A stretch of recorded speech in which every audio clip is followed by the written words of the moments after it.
You don't know that? Your name should be on your back. What are you talking about? You think somebody in front of the police? There's a police station. There's not. What people? That's the law. No, you follow it. But why you follow the police instruction? I said you're supposed to be here. Why? Can you? I committed a crime. Why you tell all the people not to go back? You're blocking us. Why all the other people in the police can go? What is going on? Are the police officers? I even know it. I'm asking you first. Please leave that place. You're obstructing the movement. Moses Akara's way. You will presence here as the problem. You will not enter into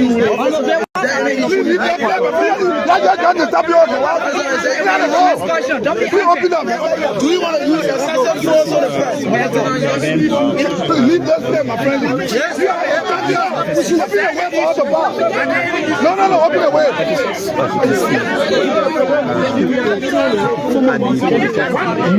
So on the grace, just a rap are they? No, but we're asking you to. We're asking why are you here? No, I'm not being disrespectful. I just want to prove to you that. They are shopping. So agree a bishop. Become the national police officer, yeah? I don't feel very responsible because I have been. But you are being shot. You are not being. I don't feel very responsible by the police officer. Okay. I just want to show how. You know what? I want to show. I can describe that in one word. You think what happened? I can describe that in one word. Why you think I can describe that in one word. Disrespected. No, I said I don't feel disrespected. Okay. I don't want to expose the partisan police officer. That's what I wanted to expose. What do you mean? And I'm able to show the police officer whenever institution misbehave. I want the world to see how the police behave. So according to you, that is institution? You see what I'm telling you? I've been pushed by the national police. So they see police is not a Comment la maker, attention number 8, moi je vais le cadre. On a posé à Calgary, I've been pushed by the national police officer here. So for senior here. So officers are saying that on the paper should leave the NP headquarters. How do you feel being disrespected by the national police? He does not feel being disrespected. Even though he can hash the shop and put outside of the description. But I can tell you, I just wanted to expose it as a unity party police officer. But you saw him. You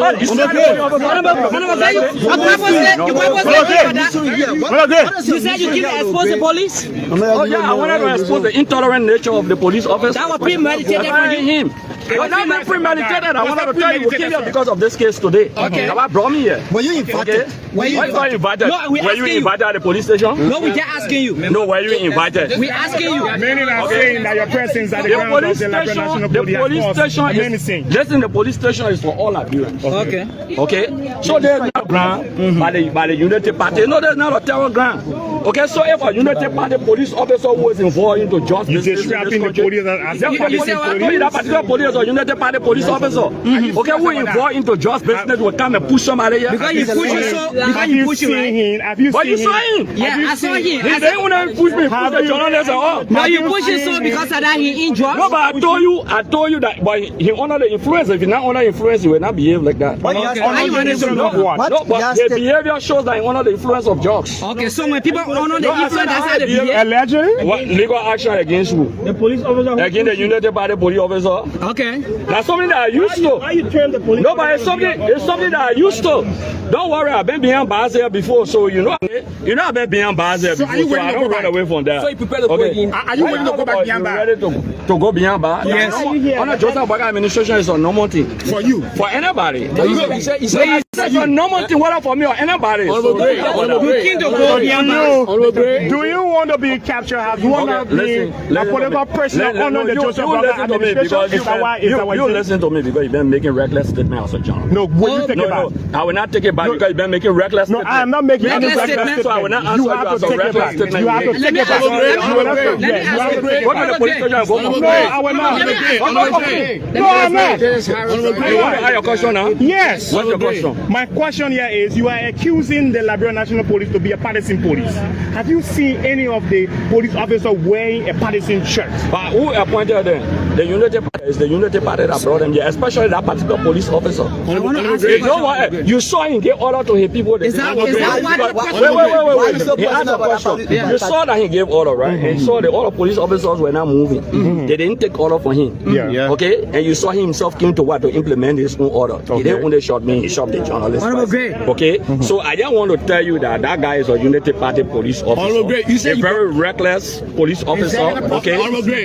Because a Unity Party police officer and you say what qualify him because because he worked for the government, so he. A Unity Party brought him, and that was one of the guys who were at the CDC headquarters shooting in 2011. That one of them, including the 102. I'm not remember the 102. You saw him. We got a pictorial evidence of the current 102 at the CDC headquarters with army in his hand.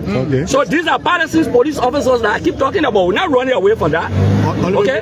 So that's why I'm shying away. I got prima facie evidence with the 102 with army in his hand. November 7 shooting at the CDC headquarters in 2011. So it's an open secret. So what the conversation can be about the issue of the passport? You didn't ask me any question pertaining to that. Okay, let me ask you. No, all of y'all are journalists. Did you ask me? Let me ask you. How do you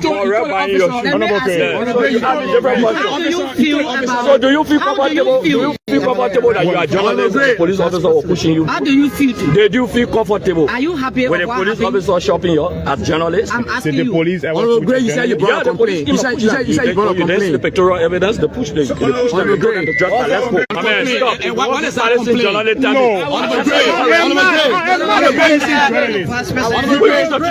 am not a partisan journalist. Which is the t-shirt you wear? Which means you said you got the journalist. So which means when the journalist has confirmed it. You said you got a complaint. I work for the you said a journalist have confirmed by the police officer. You said you got a complaint. You talk time. Wait. One at a time. You said you brought a complaint. Smith. Hello. On television.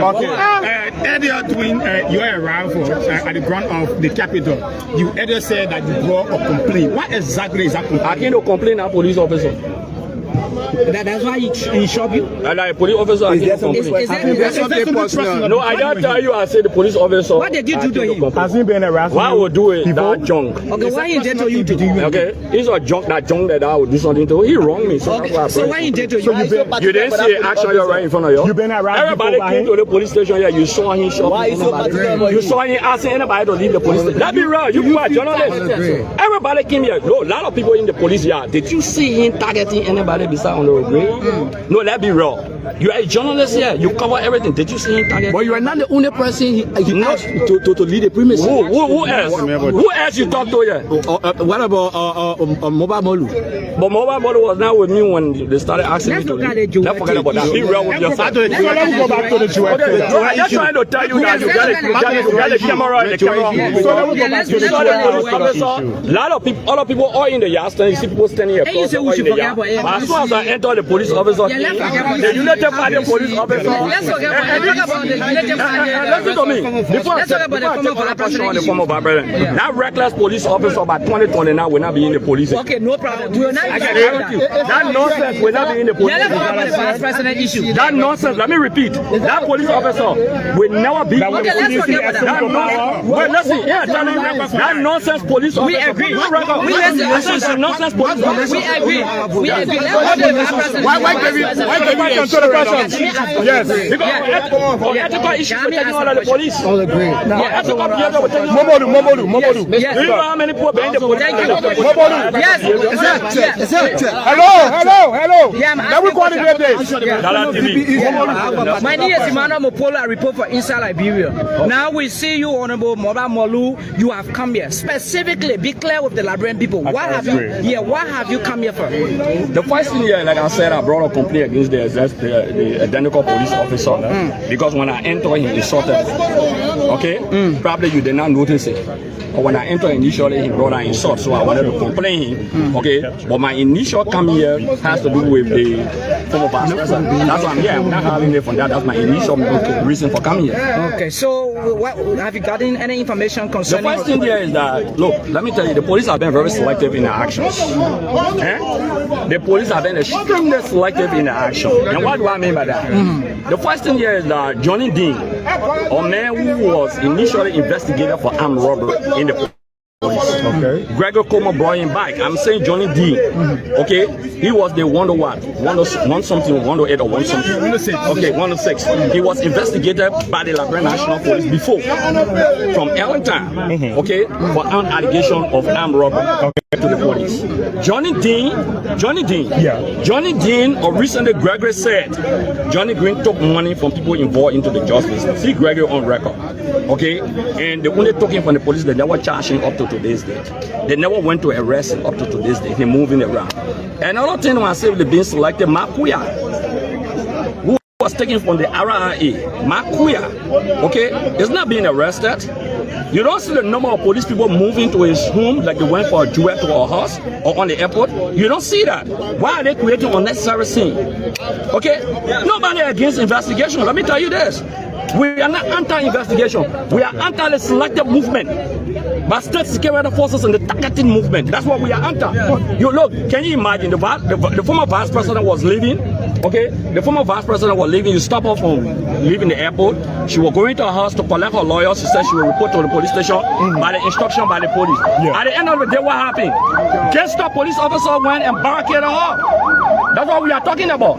Gangster police officer went and barricaded her. That's what they did. Okay. So as a result of that, I've come to see, because the police has a tendency of intimidation. The police has a tendency, you understand, to harass. They have a tendency. There's a prima facie evidence to show terroristic threats against people. People being terrorized. Yeah. All these we see that. Names you mentioned, according to the that they are on, they are being placed on investigation. No, my question is, had they been charged? Had they been taken to court? Did the police go to select them? Did the police go to arrest them? Did the police move on them the way they moved on Jewel today? That's a concern we are raising. We want to be very open up. Like I said, nobody against the police here.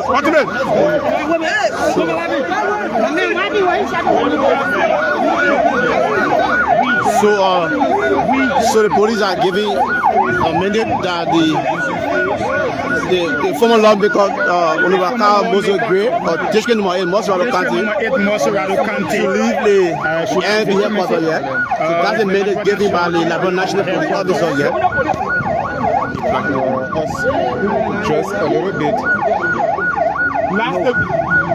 The only police officer here that has a problem that can say consistent is that gangster police officer. He has consistently done that. Okay, the police should not be against us. Sir, okay. Please, I beg you, sir. The press boy should get across the road. Yes, sir. Once you have the press conference, then get across the road. You don't get the response. So, John, my told me initially, wait now. Sorry, sir. Wait now.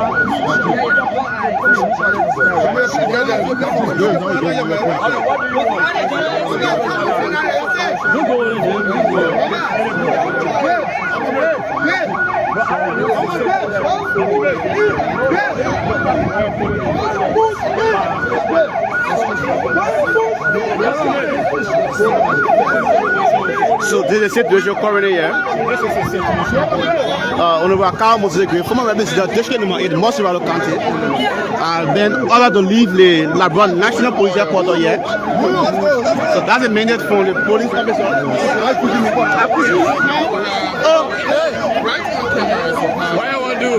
So we're on camera, we are seeing officers. The police are not using it.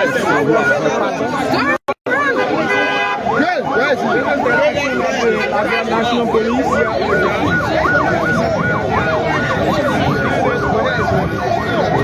So this is it, folks. This is the current happening here, folks. Keep following, share live.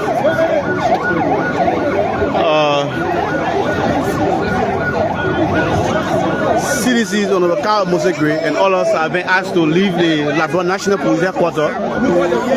According to them, they came to pay solidarity with the former Vice President, Joao Taylor, who is here at the Labrador National Police Headquarters. Ongoing investigation. So share live to where watching from the comment section.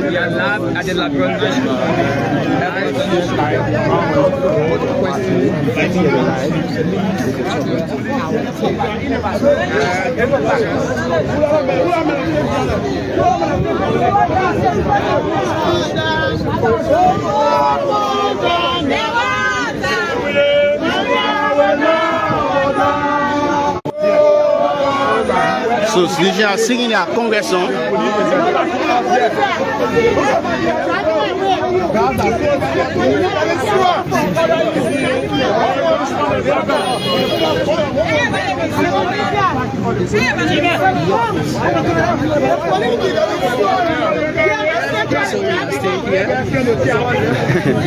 So today the current happening here.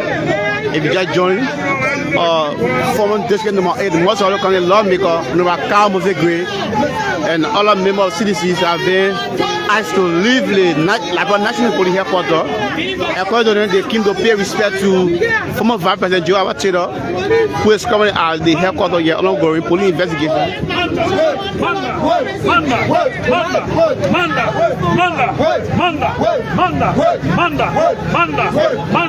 So the citizens are here raising part of the crowd.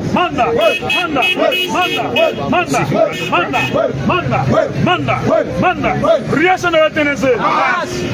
Reaction de Tennessee.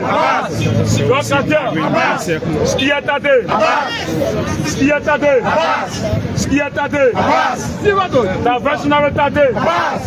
La version de Tade.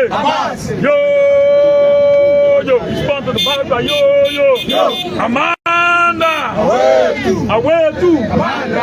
Okay, police. So Congress, we are aware that it is a strategy to sway public attention.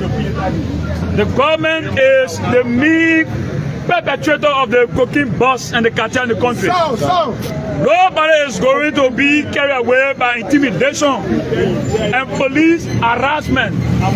If the police lacks, they can go continue to arrest everybody. But what we know is that it is a state-sponsored drug bust in the country. The cocaine, the cartel gave the United Party supremacy in 2020 election. And that's what we know about. That's why today the foreign minister is implicated. Hard-breaking officials of the Labrador National Police. Today they are ongoing investigation. Why you want to swear the mind of the Labrador people for the real issue and the real investigation? Why you want to protect the Minister of Foreign Affairs? Why are you escaping the real issues? So it is the United Party. But yesterday they went in meeting and they said in order for them to save face, the image of the government, they should start going after opposition leaders. This is a complete self-facing. They are trying to today. They're going after the former vice president, as if they say we are in the time of the ATU or the Malaysia Day. No formal invitation, and you just go arbitrarily and you start to arrest. You can jail everybody, but you cannot jail the CDC. No government in the history of this country has perpetuated itself, no matter what. Whether it was during Doe administration, the TUI party, or Charles Taylor. No God can rule. The gun cannot rule. God cannot govern. Nowhere in history that God has been able to govern. The people will rise and the people will rally. We will not be afraid. The vice president, as far as we're concerned, it is politically motivated. It is politically motivated. The vice president, former vice president of the country, is being targeted because he is an opponent. And as such, the people are using the state security to weaponize against opposition leaders in the country. And we are not going to allow any political shenanigans, any intimidation to take our people's minds from the real actors, the real co-tutors, the real perpetrators, those who conspire against the state to bring drugs in the country. We are still on the 19.2 million investigation. We are still concentrating on the 317 million investigation. Names have been called. Officials of the Liberia National Police, names have been called. We are interested. Even from RRA, names have been called. We are interested. We are interested in the name of Sarah Besso, the former, the son of the president, Jojo, the drug cartel, launched a viral video all over the country. So why is it that nobody from the United Party has been arrested after people calling names around here? And last night you go have a meeting, you say you go and arrest John Taylor, so it will PN and CDC brought drugs in the country. It was CDC administration when drug in the country. The number of drugs that came in the country, that CDC go in the country. 90.2 million at CDC administration. The highest form of drug cocaine, superlative cocaine and metamorphose. From cocaine 1, cocaine 2, cocaine and enter the higher level in the country. They are under your administration. 3something million. The quality drug right in the country. And you are saying that you want to use army, you want to use the police, you want to go, not go and rule the country, go and govern the country. Even 2029, go and govern the country, they're not going and made to stay in power. It was so that they started and told them stay in power. Then the 2 weeks they stay in power. No gun, no gun. Even the police over there, who some of them are very professional, they need a salary to be increased. You pay 10 million mansion for you. And you're looking at the police, giving them 400, 300, you put them, get them part to get them tear gas. You think the police stupid? You get them 150. You think the police stupid? They only take us, like sitting dead to the police, you allow them to take order and they go and escort drug. And some of them you go investigation. Some of you are here. When they get you order to go and escort cocaine, don't do it. Don't do it. Don't do it. Your friends are now investigated. Only because they pass order onto them. The cartel gave you internet. The cartel gave you $10,000 United States dollars. This is to tell you how you are also involved. And so we are not afraid. Arrest man, we are running. And Maxwell, Kimia, Jefferson, Chelsea, John Taylor, you are ready to open it. Like one.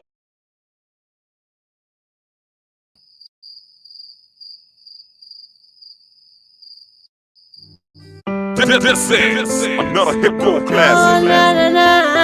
Oh, na, na, na. Nemesis Records. Oh, na. Remix, explain, come your lead, Dr. Joso, Rock the Bucket, I got fresh on the wall.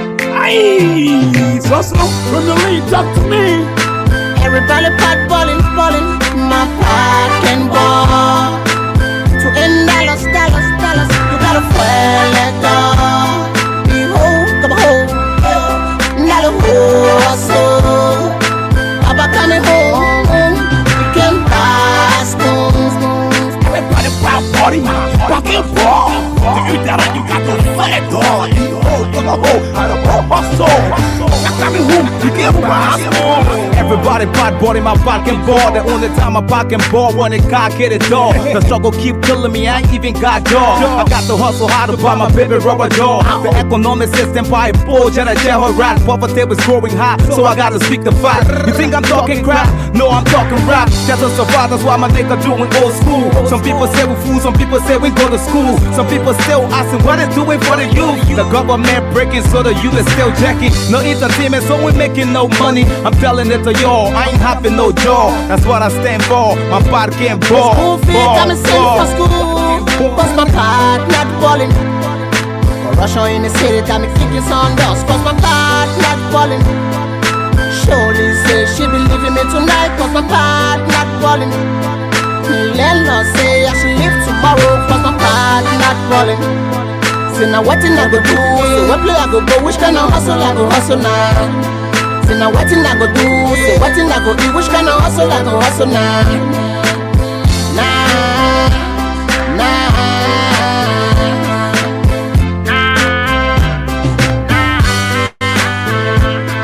Everybody pop ballin', but my pocket ball. Now everybody cutting shots. But why I can call the whole cover hold that the whole hustle. Send behold, you owe me one bottle. Not everybody for the set, only call for all. I hope in call for y'all, they want divine Congo all in the whole music game. Let me tell you what they think. See they think the common people still don't know how to think they will land. Because they all are common men get common sense. I'm a common sense, maybe to be intelligent. I understand all that BB10. All irrelevant, I get no content. When I want you as a president, too much BB talk and resort to negligent and neglected to build a country, no development. So embezzlement and the money to echo band, bidding other country dance, supporting our resources, where they importing back. We can never see no profit, now we need a profit to come and take us from poverty to prosperity. For people crying every day. Beatmasters exclusive. Everybody pot falling, my pot can ball. To end dollars, you gotta fuel it up. Behold, come on, not a hustle. Papa coming home, you can trust. Eba, follow, eba, loba. Help achieving through the struggle, make the hustle better. Red, white, and blue, I'm like a prophet on the cross. I'm bringing them the message.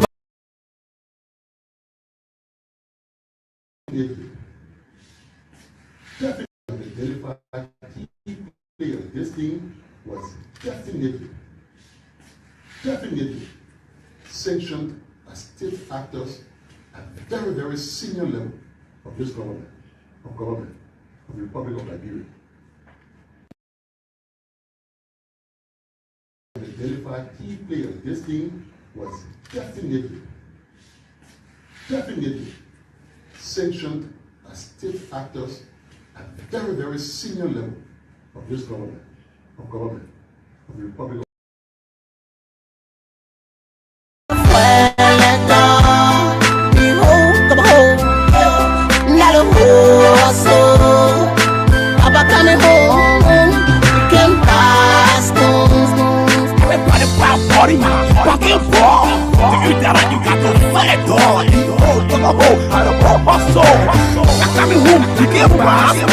Everybody pot body my pocket ball. The only time I pocket ball when the cock hit it door. The struggle keep killing me, I ain't even got dog.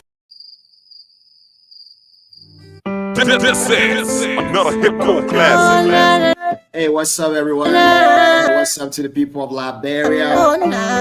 What's up to the 15th subdivision of Liberia? What's up to all of the 16th ethnic group of Liberia too as well? Let me say what's up to the people of Nima County. It's a pleasure to be on here this evening. Of course, if you're just tuning in, you're listening to the Heat Hour program here on BKS TV. On the Heat Hour, we see dialogue and not confrontation. We see words and not bullets. And of course, today's a special day. A very historic day in Liberia. After the month of August, was not a history month in Liberia until today. Something extraordinary happens today in Liberia for over decades. Something very extraordinary happens today. We'll be diving into that very shortly here on the show too as well. If you just joining us here this evening, we'd like to say welcome. Those of you listening to us via Facebook and YouTube. Hey, my name is Junior Payne, man. Just tell us in the comment section what's your name and where you're following us from. Let's get to know you too as well. Aloysius Alexander Tente Jr. as always from Canada. Aloysius, welcome. Prince Arthur is watching us from Galway Playtown, Victoria District 4. Grant Will Spring is also watching us here this evening from Seclapia, Nima County. Yanni Vola is also following us from Galway Play 2 as well. Eddie Khan is also watching us too. Everybody Everybody bad body, my parking ball. The only time I Melvin Flomo, parking ball. my own friend and brother, is also following us here this When the evening. car get it done, Well, while we were sleeping, many of go us, keep killing me. I ain't while some of us have just woken up from bed, even got jaw. I got the hustle. woke up to a very special news in Liberia. I don't buy my bit. They call it troubling news. The rubber jaw. But before we do that, let's go to the major happenings across Liberia. Economic system pipe. Dr. Moneyback, Oh, Jenna Jeff. Pardon President Joseph Newman Boakai's administration Oh, right, Papa. to formally engage activists Mighty and Calling It was growing hot. in Liberia's drugs investigation. So I gotta speak the Calling to Dr. Moneyback. You think I'm talking He says, rap? No, I'm talking rap. That's a survive. That's why my nigga doing old school. Some people say we fool. Some people say we go to school. Some people still. from the look of things, the amount of What is doing? the amount and nature of the intelligence reaching Mr. Collins What are you? suggests that several whistleblowers The government with access to information about the drug operations breaking so the you may have greater confidence in in communicating with still Jackie. No Mighty Collins. entertainment. So we He's calling on President Joseph Newman Boakai to making no money. see how best they can engage Mighty to assist with the ongoing investigation. I'm telling it to y'all. I ain't having no jaw. That's what I stand for. My body can't 39 Liberians fall. MSME 39 Liberians MSME Security Mark Protection Lipo and the Unindo Business Clinic too as well. Russia in the city, got me kicking some dust, cause my card not falling. Surely say she be leaving me tonight, cause my card Going into the major issue for today, not falling. former electoral district 8 Montserrat County Representative Yeah, Carlos Moses Gray no say I should live tomorrow, was kicked out of the police headquarters today cause my card by officers of the Liberia National Police. not falling. See now what I go do, so 2 children have reportedly, what play I go go wish at least 2 children has reportedly died, Then I hustle. and 3 injured in I go Kakata hustle now. house collapse. Bring you more details of this story of this evening as the show unfolds. See now what I go do, so what I go do, which kind of hustle I go hustle now. Nah.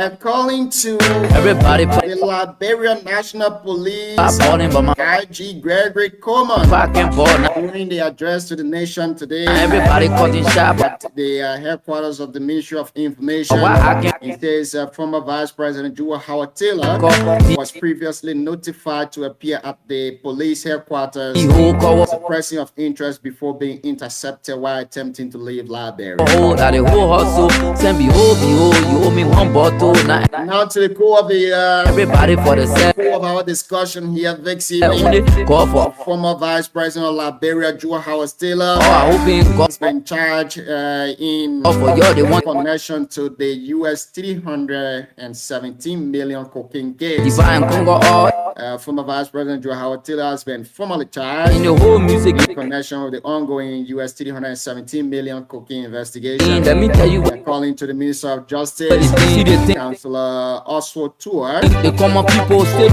and Taylor is facing 8 charges, Don't know how to think. including unlawful importation of controlled substance, distribution and transportation of controlled substances, illicit trafficking, criminal facilitation, criminal conspiracy, and money laundering. The charges mark a major development in the investigation, which has drawn widespread public attention and calls for a thorough and transparent probe into alleged cocaine trafficking activities in Liberia. Well, the development comes as security authorities continue their investigation into the alleged trafficking network.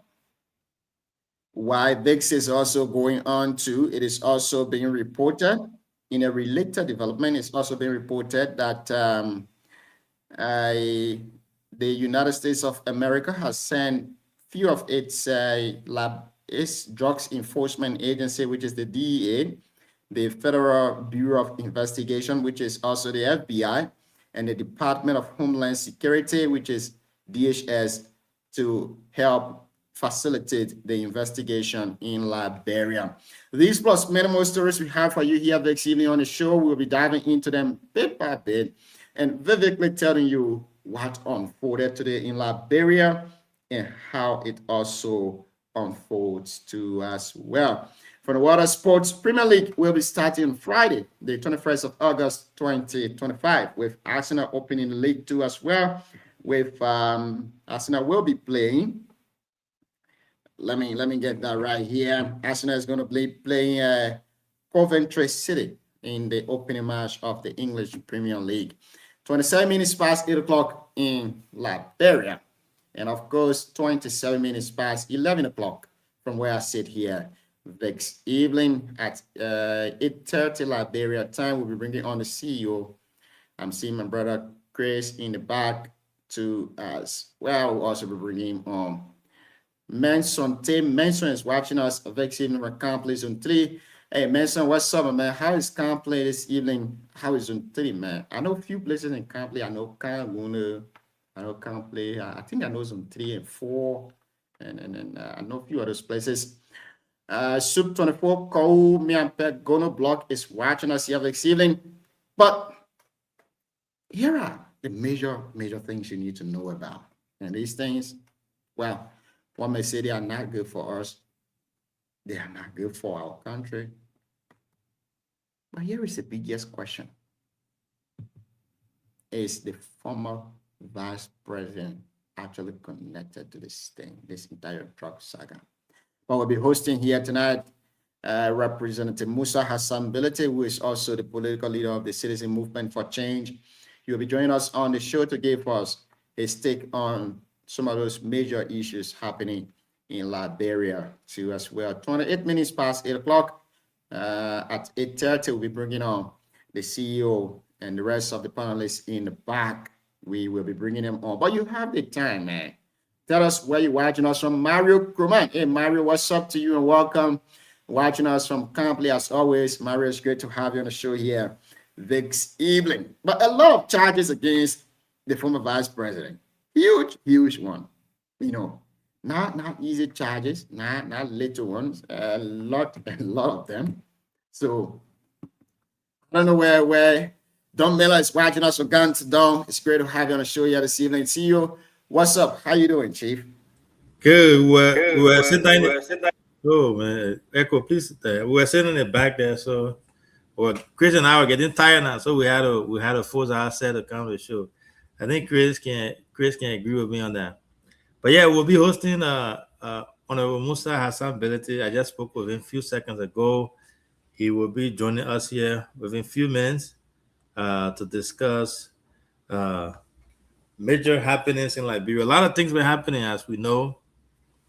The former vice president was charged today with a lot of charges there. But one thing that is worth noting is, as we always say, as the law always says, everyone is presumed innocent until proven guilty, right? When they go to court there. But it's troubling, it's disturbing, and it's shocking. Like you said, when we woke up this morning, we woke up to that, and I was surprised. I was really taken aback. I was shocked the way everything unfolded.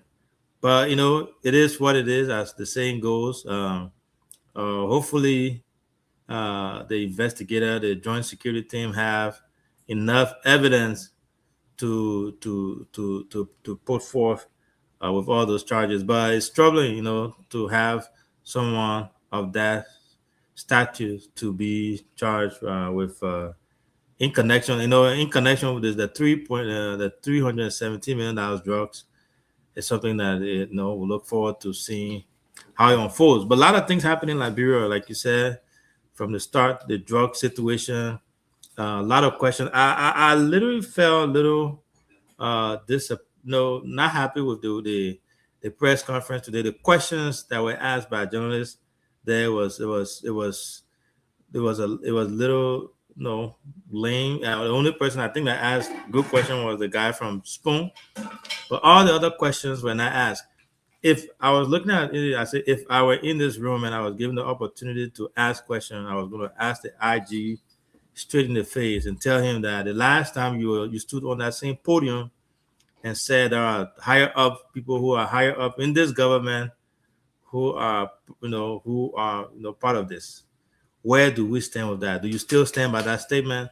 If so, why haven't we gotten to them yet? What's the status of it?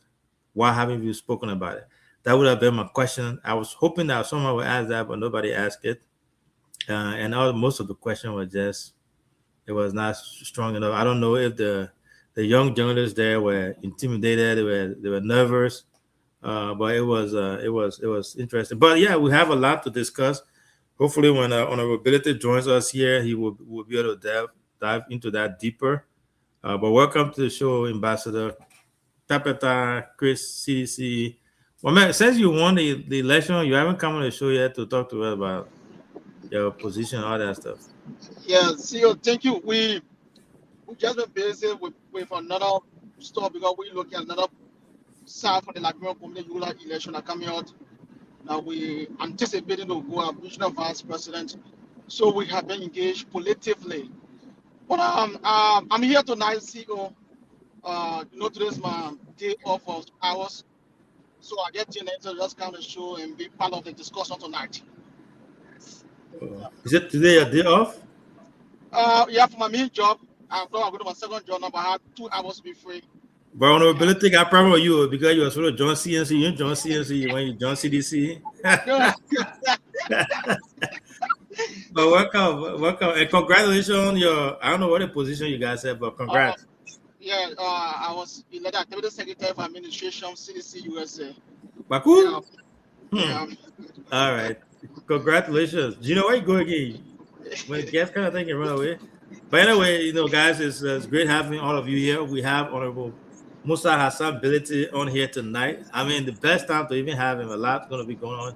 Junior, I'm going to mute myself and bring the guests on. Thank you, Grace. Please mute yourself again. Congratulations. I've called you to congratulate you, but you've not been picking my call. So I think. Yes, I'm sorry. I'm sorry. Okay. Great. So our ability is here this evening.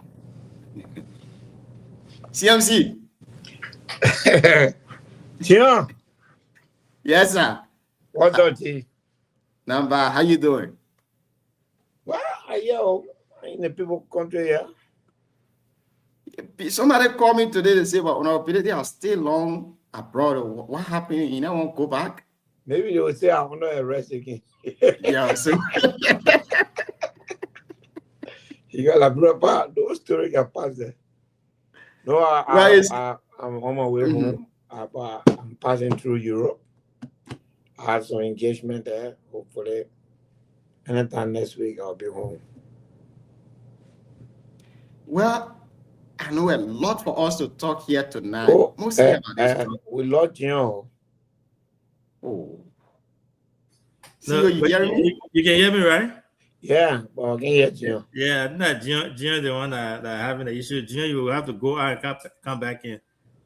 Yeah, I'm America, so I got internet problem. No internet problem. Yeah, but I want to say welcome to the show. Welcome. It's been a long time since we hosted you. We miss you. You can come here every month and get out, little thing and then go. But man, we understand you've been undertaking a lot of things. And tell us about I'm trying to share the show now. Yeah, please do. Yeah. Yeah, so that our people that can follow us. Yeah, we got a lot of the US based folks that are following. Chris, thank you so much for joining us tonight. We'll be having a really good conversation here tonight.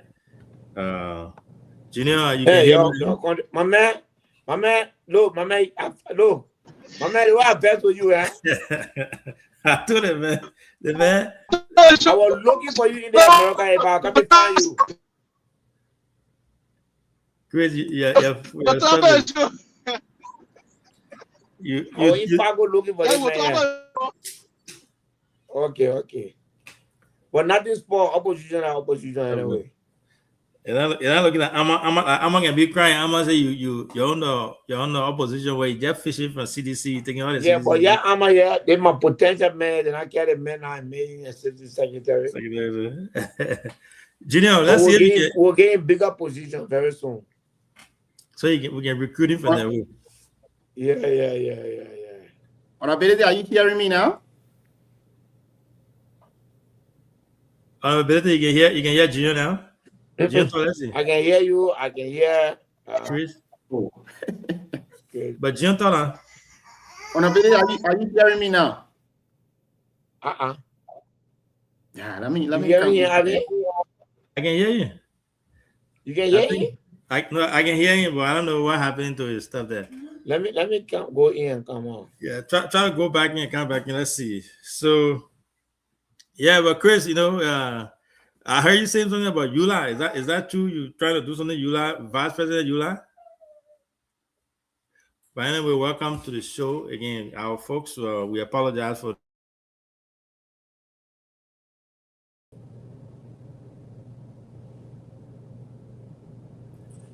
All right, let's see. You can hear me now, right?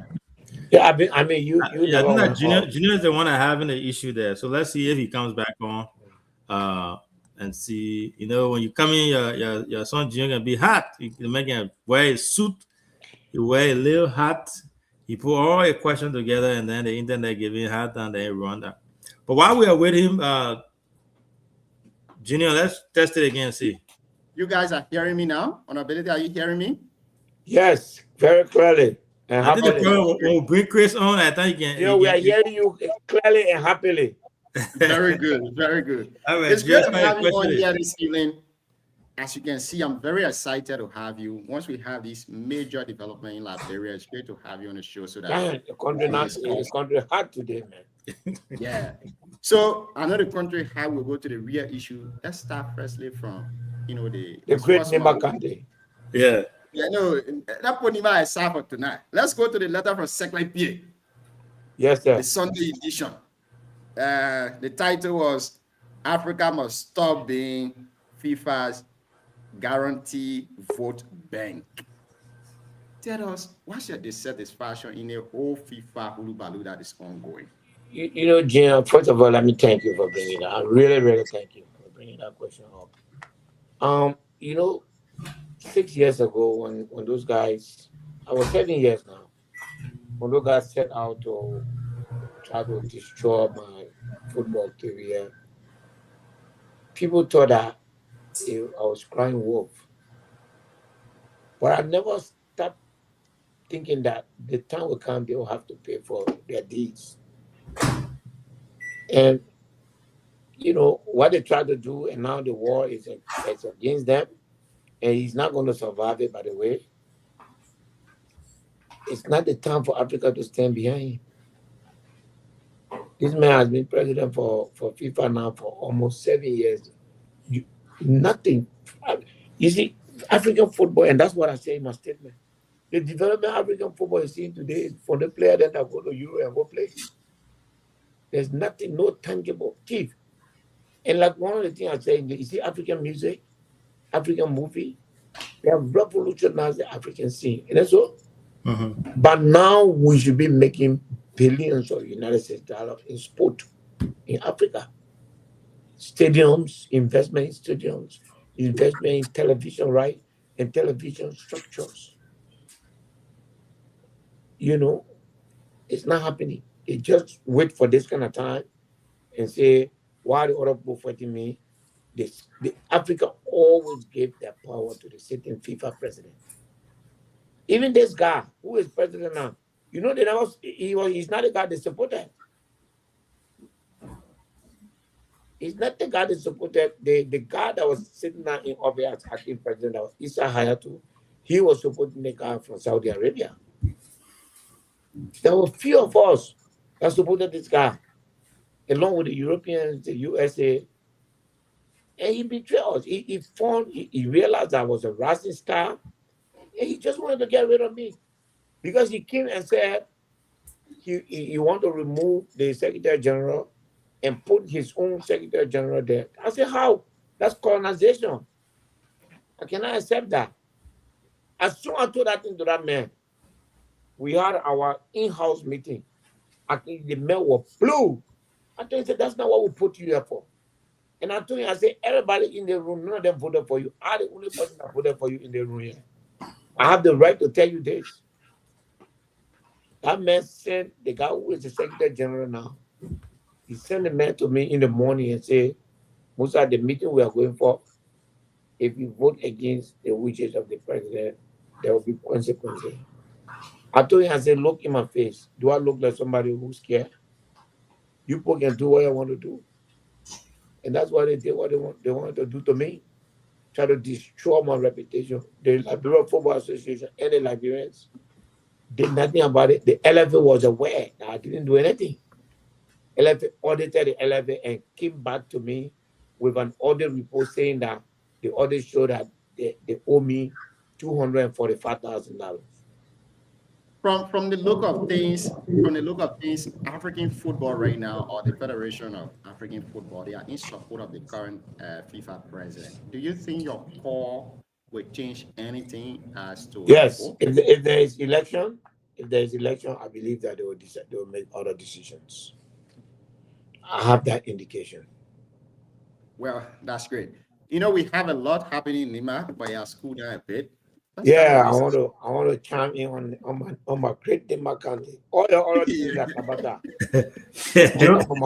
You want me to quit? See you, Marty not break the news about Gregory Como. Oh, you're not breaking? Why is it? Hey, Gregory should resign. Huh? Marty just broke the news about Gregory. He said Gregory should be made to resign. Gregory received bribery. He received pickup and cash. Wow. Well, I mean, we'll go to that thing. Thank God the honorable man is here tonight. What? Thank you for that breaking news, Cyrus. Yo, please send it to me. Let me look. I don't like to make comment on things that I see. I will send it to you. Yeah, okay, great. So while you look at that, what happened with the $10,000 saga in Lima County? How did it happen? Why did that happen? Give us the entire details, Chief.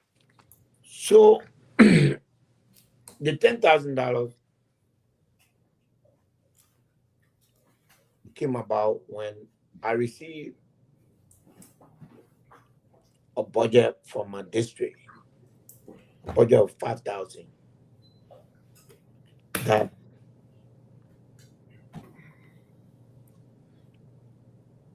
we need to play. Then I said, okay, this whole district league is kind of expensive. Why is it this expensive? Anyway, you know, our county has budget. Let me find out from the other lawmakers whether there was money allocated for the county to send straight to the district teams. And I called 2 or 3 lawmakers, and they told me, no, we ourselves are going through the same thing.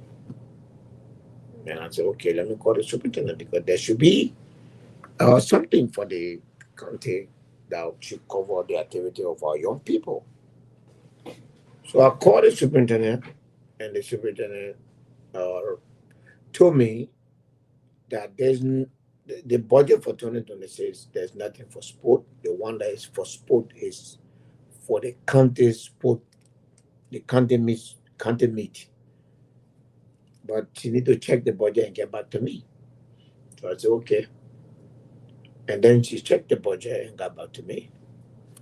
And then when she got back to me, she said, oh no, there's nothing in the budget for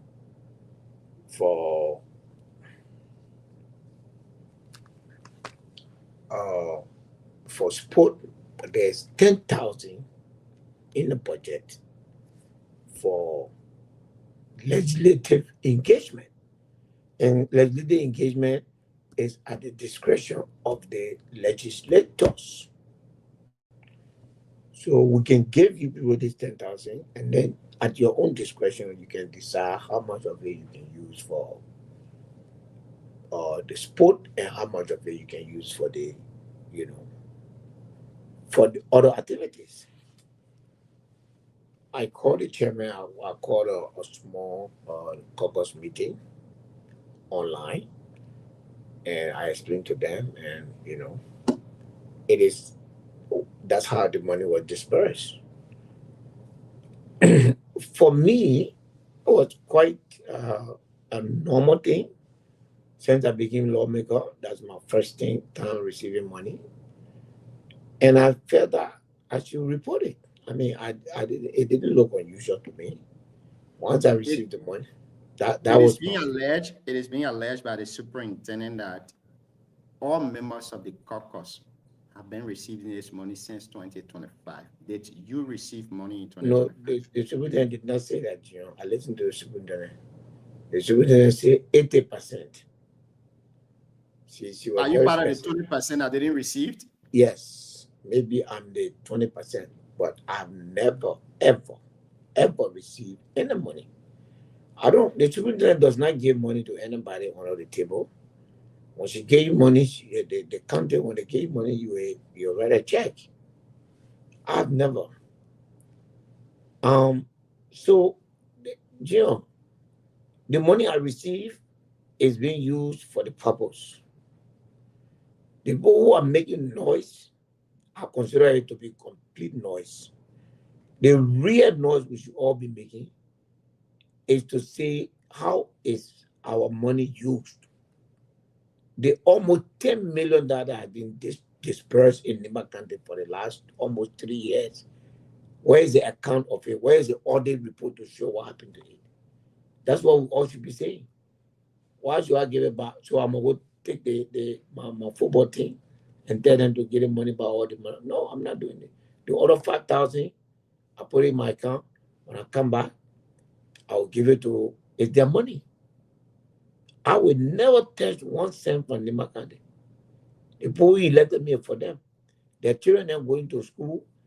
If that $50 there, once I divide that money on the exact number of District 7 university students, I will divide among them. I owe no further explanation to anybody. The budget said I can use it for the benefit of my county, my district, and report it. When I finish, there will be complete report that I will submit to the office of the superintendent, and I'll publish for the benefit of the people in Nima County. Who set the budget for this district engagement? Was it the county I don't know. administration? I'm not part of the budget process. The law says the county council set the budget. The current law prevailing does not give the legislature any right to put any budget. So whatever they put there for legislature, this is, I ask. By the way, nobody informed me. So when I hear you say money has been there in the budget, we should have been informed. I have no communication from anybody informing me that there is money in the budget for my district. And if money has been in the budget for my district, I will demand for it. When I go back, I will write them to get my money back because they did not tell me. When I said I will give it to my people. It's for them. This government that is in power here, my district voted more higher than any other district. So we deserve every dime. The children are not going to school. So they spend 2 years, they have legislative money, and they have other money, and they give to other people, they get our own. I will demand for it. It ain't just now go to court. But let me ask you this before you continue. Are you also aware that the law says the legislature are not to be expenditure entity or individuals? Receiving this money from the county administration as district engagement, don't you think it go against the local government act? No. The law says that the county council will apportion the county budget. That is the responsibility of the county council. They did that. And when they do that, and in that, they say the legislature should go around the district, find out from the district how things are going, how they are doing, and that expense should be on the county. And that's what the 10,000 is for. How much you give to who is at your discretion. Me, I go to the county at my own expense. But it doesn't mean I should give the money away. The children were going to Ghana to play. I was happy. I give it to them. The students, they are struggling. Their parents are struggling. I'm told that, according to the information I have, there are other money, not just electricity money. There are other money, scholarship, and other things. I'm not aware. I will go and demand all this money and get it and go spend it and maybe. You know, the problem is accountability. You're going to tell your lawmaker and your superintendent that the over $10 million that Nima County has received and spent, let them spend it. The one that I voluntarily report, then I'm going to get back. Go bring Jack Trout, I'll bring it back. Okay, great. So, guys, if you have questions, you can ask one on this issue before we move on to the major discussion here this evening. I know CEO, let's hear from you, and then we go to Saros. There are two Saros here tonight. They are like the tongue and the teeth. They don't pull. Yeah, thank you. So, I guess I have a quick question about that because we got other major things to discuss before our guests. We got a man, you know, the men are American men. I caught a man today, the man was speaking serious to me. I said, honorability, I start speaking serious. So by the time you go back down there, but you know, honorability, my question I have is, so if you had not announced that $10,000, do you think your colleagues would have done it? If you had not said it, because if the information from the superintendent is correct, and I use the word if the information that the previous 2 years my colleagues have been receiving it, if that information is correct, then I don't think they would have reported it. It shows a pattern. Yes.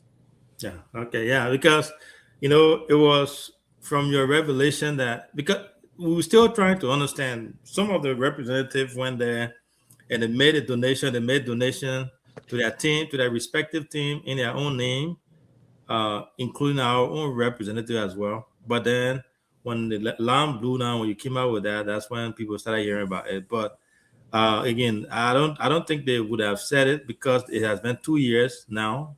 Like the superintendent said, they have been receiving it and they have not been telling the people. But anyway, I will stop there. We'll ask the other two guys to ask their 2 questions so we can go to the major issue, which is the drug stain, what happened in Liberia today. I think that's the main discussion that we want to have here, and then we can go from there. Saros, Bali, welcome. Let's hear you can ask your 1 question on this issue, and then we'll go to Saros Danquan.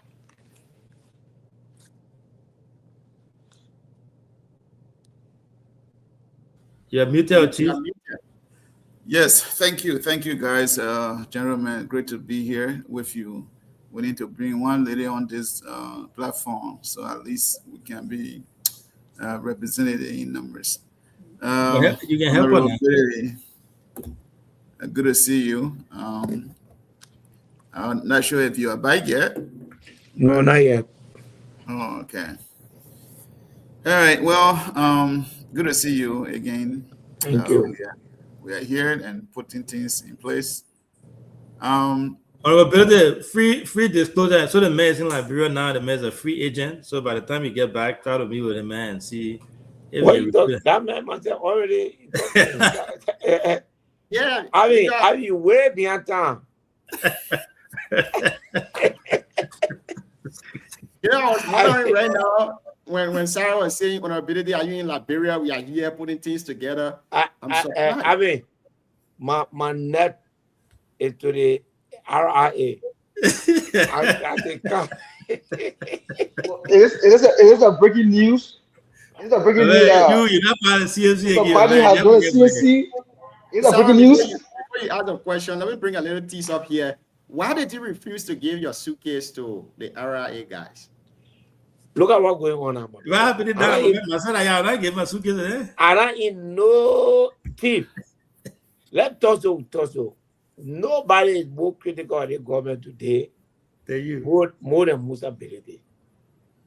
Me, when the government came to power, They already convicted me as a criminal. All they need is justification for their conviction. I will not give it to them.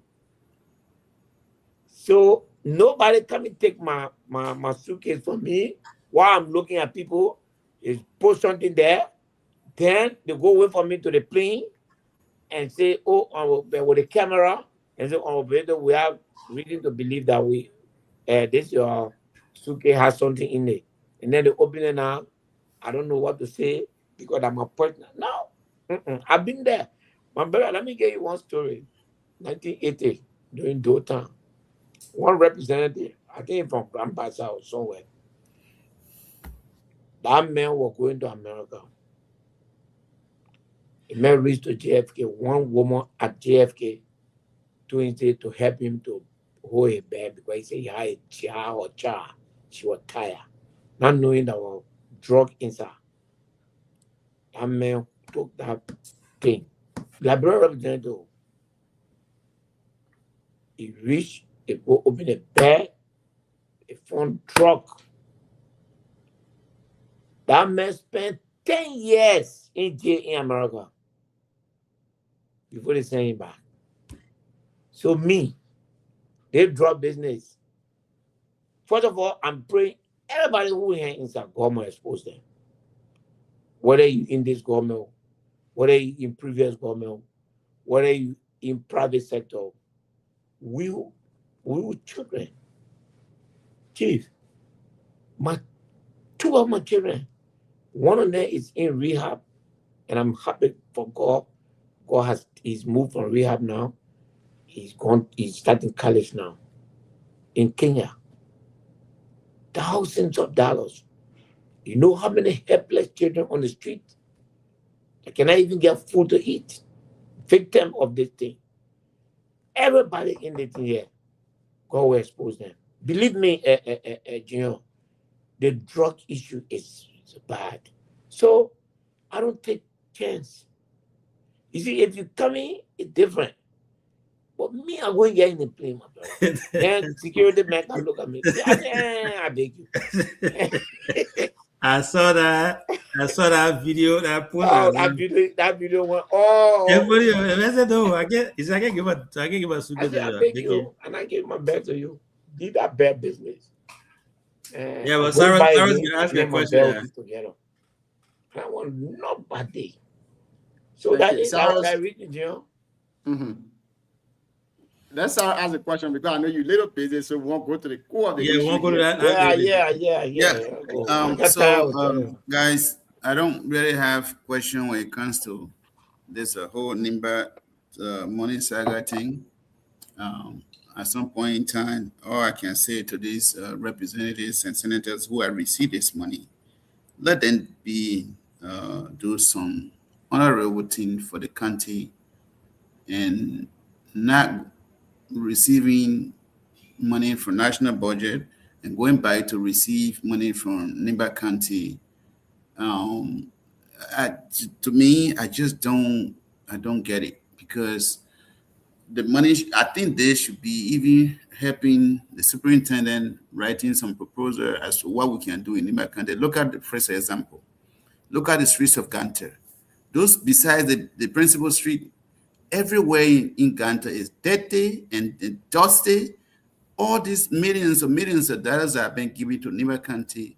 I think they need to allocate those money. They don't have to wait for national government to do some pavement. Let them help the people in NIMBA. We are known for our own development idea. We can use it to pave some of those streets on our own. That's the reason why we are getting some money. I mean, all over in the county, I was in Ban 2 days ago. Ban is dirty. The whole place is dirty, and they need to clean up those places. They don't have to wait for government to come. So those money can be allocated to pay those young folks to clean up those cities.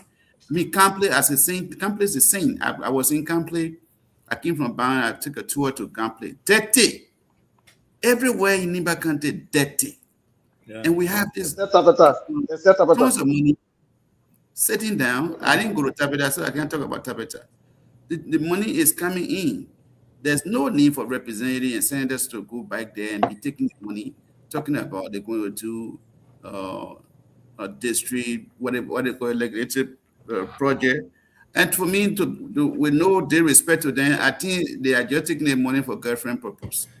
And I still use my word as it is. No disrespect to them. My honorable here. Like, Thank no you, T. You don't get question. We gotta go to we gotta No, go to but Sam, I respect your position, but what I use mine for is just as important as the things you just listed. I said very clearly, I give it to the young people 5,000. Right. The other 5,000, I'm giving them to university students that come from my district. I believe that is a contribution towards education. I'm not eating the money. My main concern here is we're focusing on 10,000, which is about 100 and some more thousand. But what happened to the millions of dollars? Let us call for audit. Me, if today we all agree to call for audit, and in return, they say we should give back the 10,000, I'll be the first person to give my own. I'll be the first person to return my own. But I think that if you look at 110,000, that issue become more important than issue of accountability. That's a problem. Everything you're talking right now, given the money that we have consumed in Nimba, we should be able to clean Ganda. And I even want to talk about the other cities, but at least Ganda is our flagship city. You know, putting little tree in Sanikoye there, it's a facade. But you go to that very Sanikoye, you go in the corner and in the other places, it's just as dirty. So let's do real development.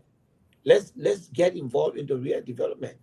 And for me personally, I understand your frustration and the frustration of many other people. But I just think that if we get 10,000, is that okay? Is it okay so the government should not account for the 10 million that's come to this country? I don't think so. Let's deal with it holistically. You know, people should be thankful to me. At least I reported it. If what is said is true, that people are receiving before, it means that they were not going to report it. I mean, I don't know. I have no evidence to prove that they have received it before.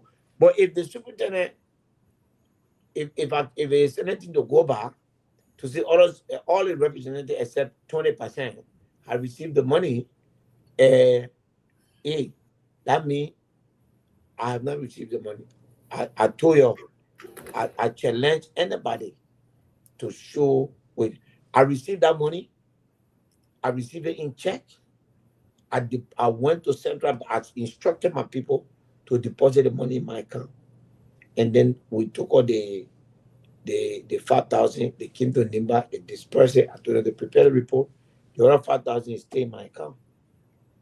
And again, in my district, the things that are priorities right now to me is the young men and women that struggle on their own to go to school, and yet they cannot properly support themselves. So I will give it to them. And I have no regret for that. But if it says that, that money should be short, let's determine what it's for. I don't mind. But let's not take 1% of our budget to make that an issue and leave the 99% hanging. You ask the people, let us audit. Let the people do a resolution. Let's tell on the street that they want audit. Why is nobody talking about audit? That's my own concern. I'm happy. I'm happy I'm the one who reported the money. I'm happy I have told you what I used the money for. And that's what I use it for. I would say thank you for going around, because if you are thank you, Musa. The thing here is that thank you reported it. I think we really need to make a plan, make a recommendation to this superintendent, because Sanikoye alone is not Nimba. No, You know, when you travel all over in Nimba country, it's frustrating. I'm telling you, they play dirty. But, and I will continue to say this. Sarah, I will hold you there though. You know, you have been on here numerous times, hailing the superintendent for the great job she has been doing over and over and over again. So when you come now and say that because Honorable Bility is saying that, then it becomes no. But so let me maybe he was in America. Now that he has gone on the ground. Yes, so he needs to try to meet again and no. Let me be crystal clear. To be honest with you, right? I was in Sanikoli.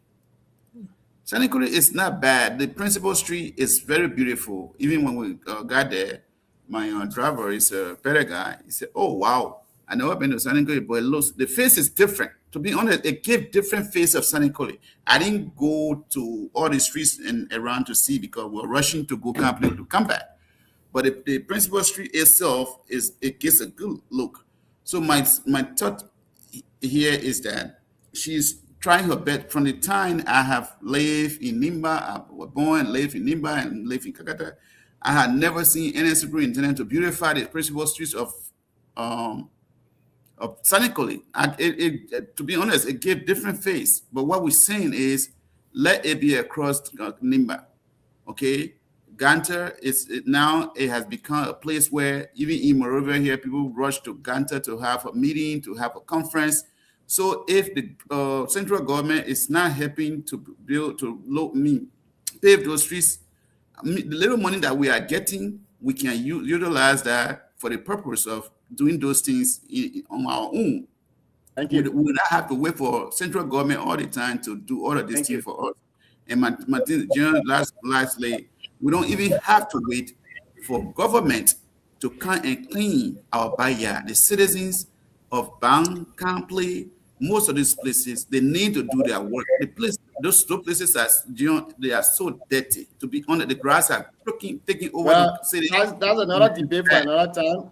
I don't think it's a one to do so. Yeah, okay. Thank you. Now I want us to go to the core of the issue here. We've gone for 1 hour here now already. So let's. But we want to ask Cyrus. Maybe you can add your question to. Yeah. So when you're asking your original question, you can ask two questions. Mm-hmm. So let's start with you, CEO. Open this discussion for us. Let's go to Cyrus. Let Cyrus and please ask their questions because. Okay. Let me lay the basis, then we can go to the guy. I mean, don't make it show to know that something that has a crucible. I'm telling you. Yeah, okay, we will do that.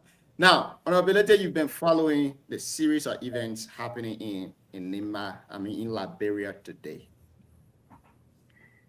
Former Vice President Jua Howard Taylor calling to her.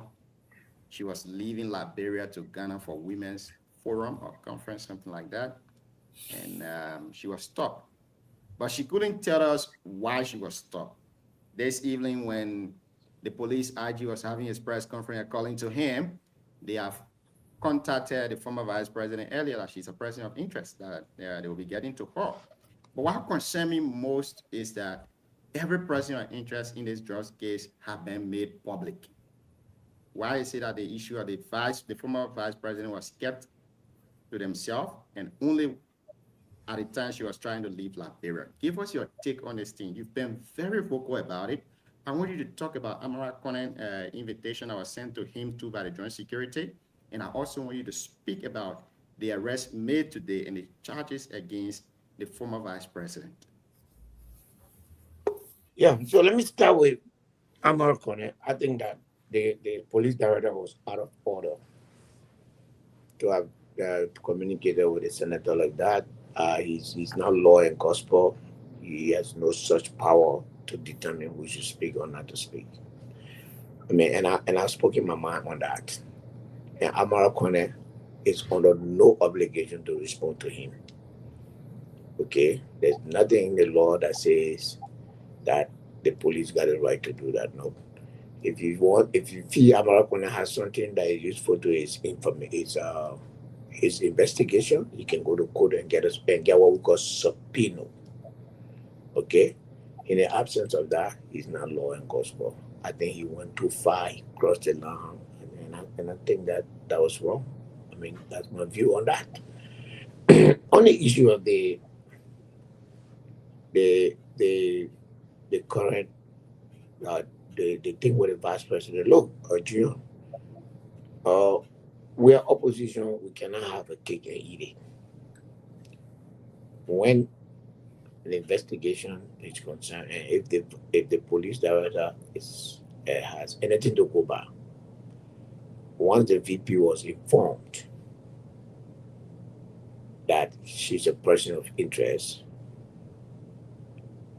and then she shouldn't have attempted to travel without informing the police. However, to tell somebody that you are a person of interest, it doesn't mean that you are telling the person your right have been taken from you. The police does not have the power to take anybody's right from them. What the police should have done was to go to court, simple, me as a Republican, and get it and put it to the airport for her. And she go there, she say, we have a court order, you cannot travel. Finish. I guess that's not an issue. That's a technical violation, but that's not an issue here. The issue is the vice president has been accused of being part of this ring. I cannot offer her any support at this time. The law must take its course. We cannot be in the opposition calling for investigation, and then when the investigation is called on, then we argue. There are things that I could have done differently. I could have politely issued a name as a girl to her. I could have invited her to the police station and told her today that you are being charged. We advise that you go and get your lawyer and get a bond, because you will be charged. In my mind, that is the privilege of being a former vice president. So she could have had a chance to go and prepare herself. But that's not what the law says.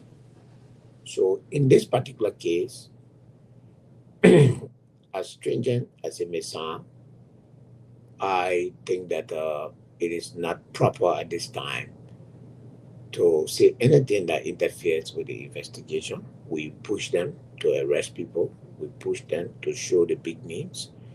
If they go ahead to do that, then we have no moral authority to criticize that process. Let me jump the gun here a little bit. I know this might be maybe different from the core issue here, but let's assume that the former vice president is found guilty of those charges. You know of the case between the governor of Liberia versus Gloria Musa's court, when she was accused of murdering her niece. She was guilty in 2023 and in prison for lifetime. In 2024, when this government took over, she filed, another complaint. The one we say she went for another hearing to the Supreme Court. And from that, she was acquitted. She took an appeal to the Supreme Court, and she was acquitted in 2024 along with all of the defendants. Assuming on this show tonight that maybe the former vice president is found guilty, if you or any government, opposition government, comes to power, will you do the same that happened in the case of Gloria Musa's court versus Liberia, or Liberia versus Gloria Musa's court? I will not do anything that will circumvent the law. Absolutely not. It is not for the government. Chief, the law is the law. When you are found guilty in line with the law and your right will not violated, that's it. I, as president, would not pardon anyone who has been found guilty of drug charges. Absolutely not.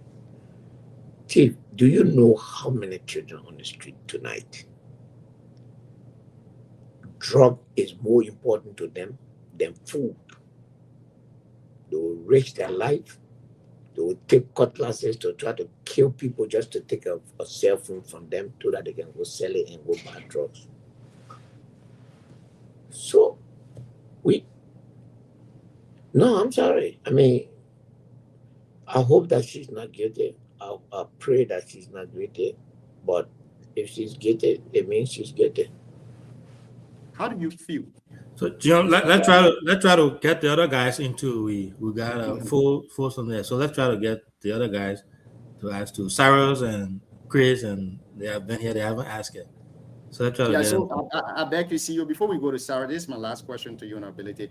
How do you feel right now as representative and as opposition leader that a former vice president, the office of the vice president, is being accused of drug-related charges? How do you feel as a president? How do you feel as a representative? How do you feel as an opposition leader? We told the government to prosecute. Anything towards that direction, we welcome it. Unless we begin to pierce the veil of power, our country will not go anywhere. There's allegation. Indictment is an allegation. The former vice president has a chance to go and prove it, whether it's true or false. But this drug thing, what I know, as you can see now, that we have more drama to come. And we look forward to it, and we hope that whoever there is in power will make sure that there are no fear or favor to execute the law to its full extent. Thank you. Sarah's down from welcome. Let's hear you can ask your question. After you, we go to Chris to Sarah's Palier, and then Sierra will get tour. I don't know if the CEO want to come in. So we'll do 2 questions each, right? So Cyrus, if you want, you can add a Nima County question along with the drugs related question, and then we'll do that across the board. So 2 questions each, and then when you ask your question, we give the guests the time to answer the questions, and then we'll go from there. Yeah, thank you, CEO. Since John and kill the time, he don't consume all the time. I will wrap up my questions so you're gonna be saying time. But I want the legal, East Africa legal living there. So y'all set to it when y'all go outside. so the first thing is, Junior, the situation that happened with Gloria Musa, it was unlawful. It was political. They have statutory period for appeal. That period passed, and they came back to say they were appealing the lower court decision in the Supreme Court to reverse that decision made, and the decision was reached. So it was something political. You were asking on Bility, I just thought of clearing that it was political. It was not lawful. On Bility, thank you for being on the show once again.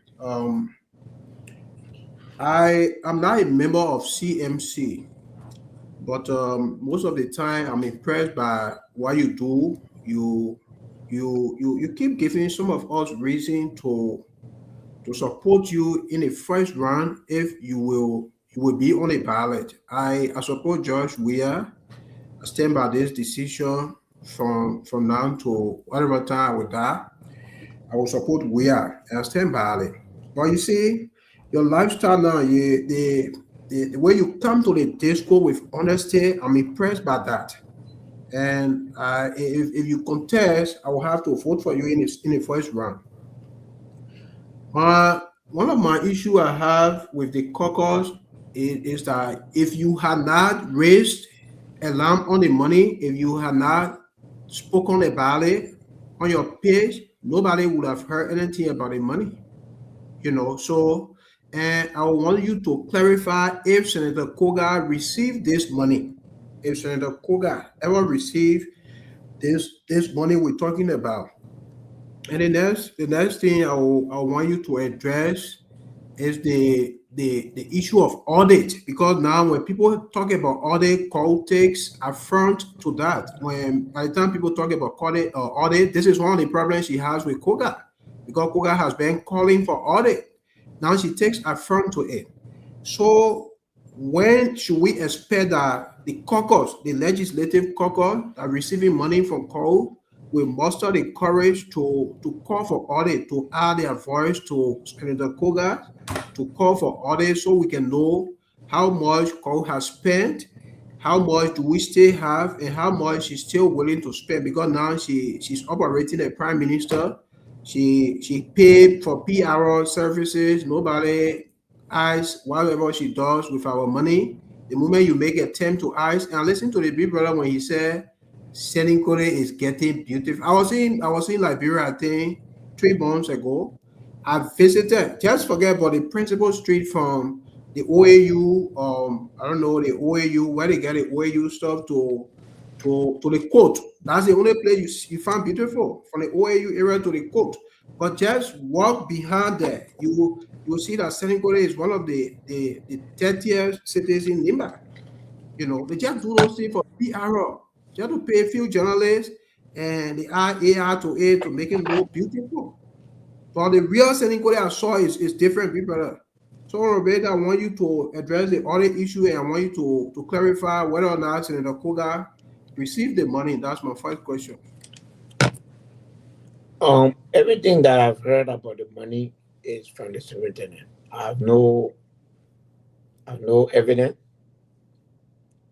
Tonight, I speak for myself.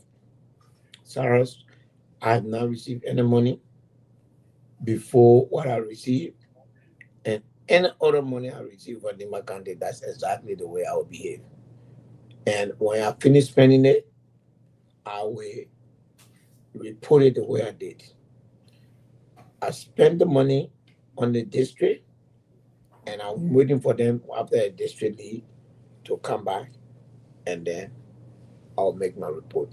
I'll give the other 5,000 to the student community, and then I will let them sign for it individually, and then I will submit my report to the superintendent. For me, that is important. Audit, what we are doing here, we are not learning as a country. It just occurred to us that the other people who were there the last 6 years took $12 million over a 6-year period, and there was no account. GAC report. Nimba County, for all to say now, let's get up now and call for audit now so that accountability can come today, not tomorrow. We don't want to do it. Cyrus, anything, including whether rally, whether resolution, whether demonstration, anything that the people of Nimba do for us to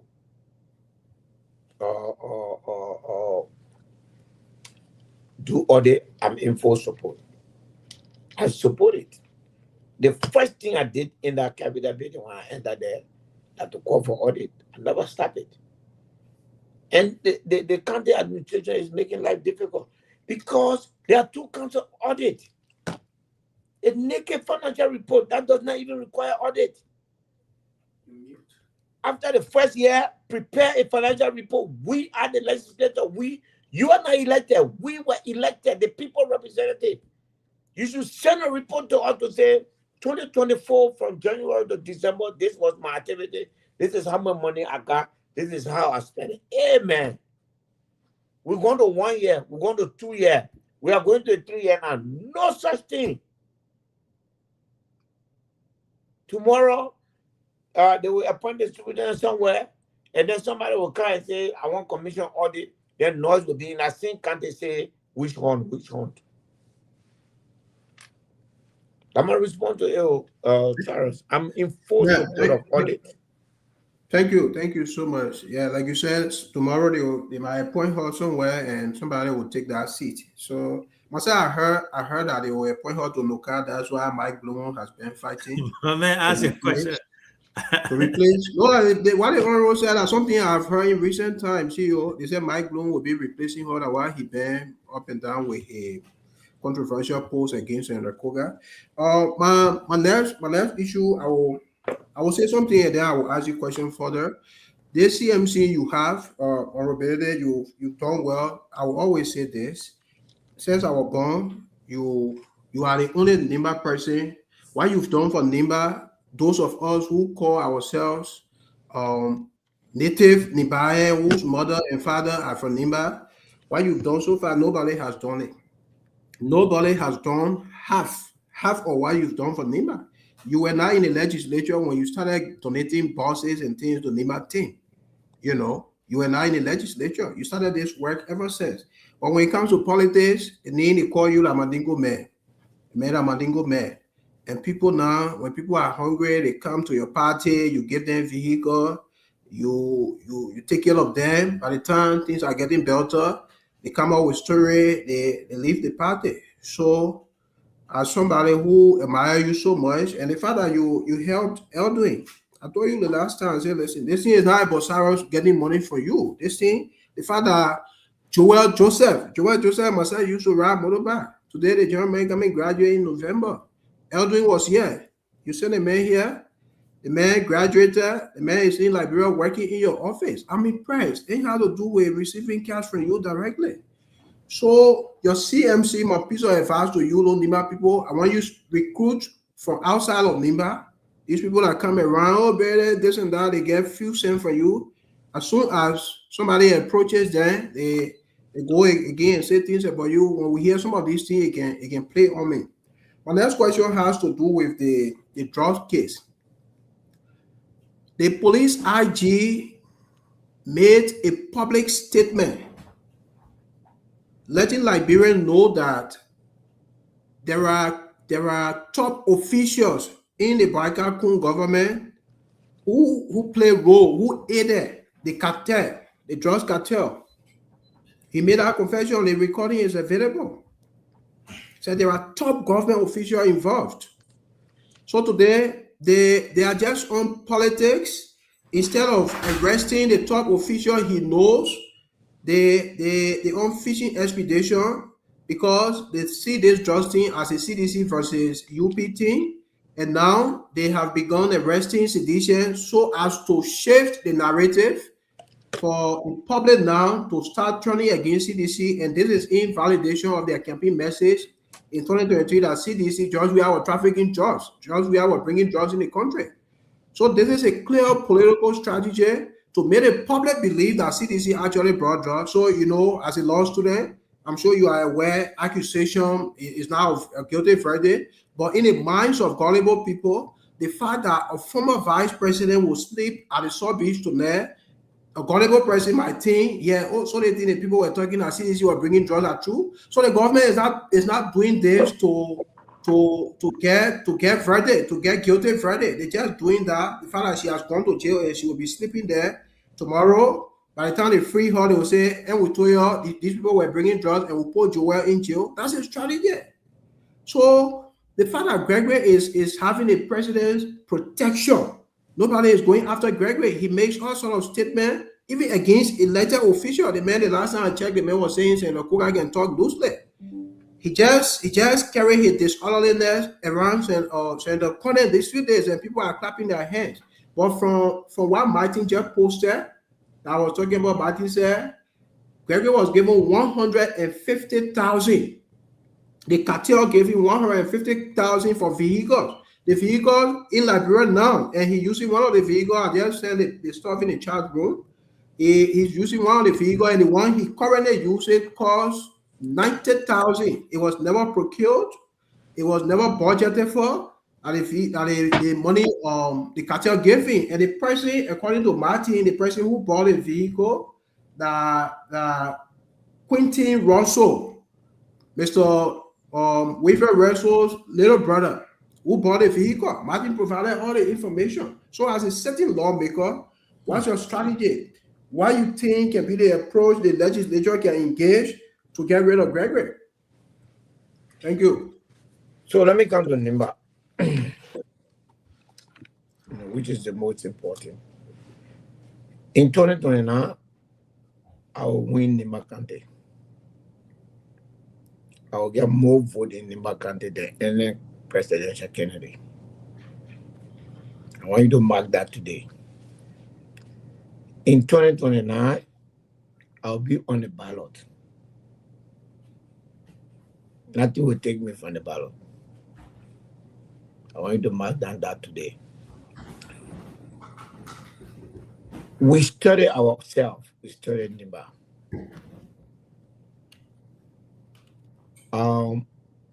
I have not given pick-up to anybody. Every vehicle you see that is people riding is written on a CMC. It doesn't belong to anybody.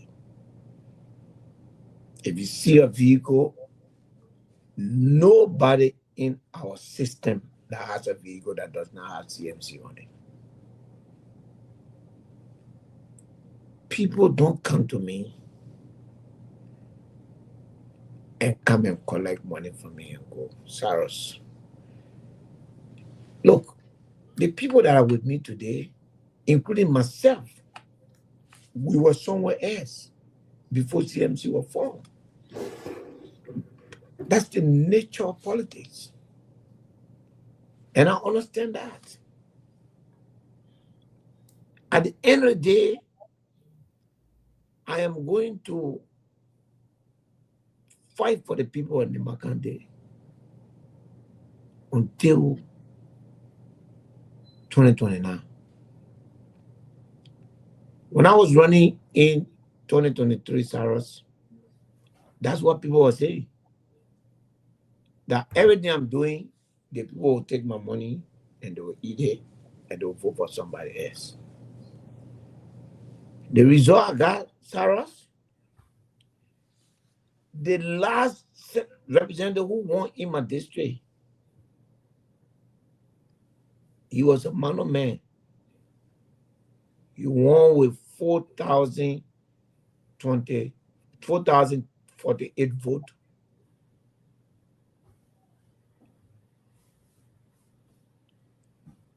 So if you look at that statistics, I got 250% of that vote.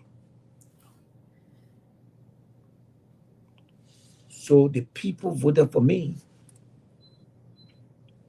Do not mind the everyday politician on Nimba. When Nimbayan will respond to the person that takes care of them. The ordinary citizen of Nimba County will vote for you when you see them in struggle and alleviate it. When you care for them. When you take yourself out of all the confusion in the county, people after each other. I'm not in that. I'm not rivaling nobody. I'm looking after my people. I'm fixing roads. I'm helping the communities. I'm helping what I can do. Me and nobody fighting. And I know I'll get a reward. I'm the only Nimba politician who can boast of getting vote somewhere other than Nimba County.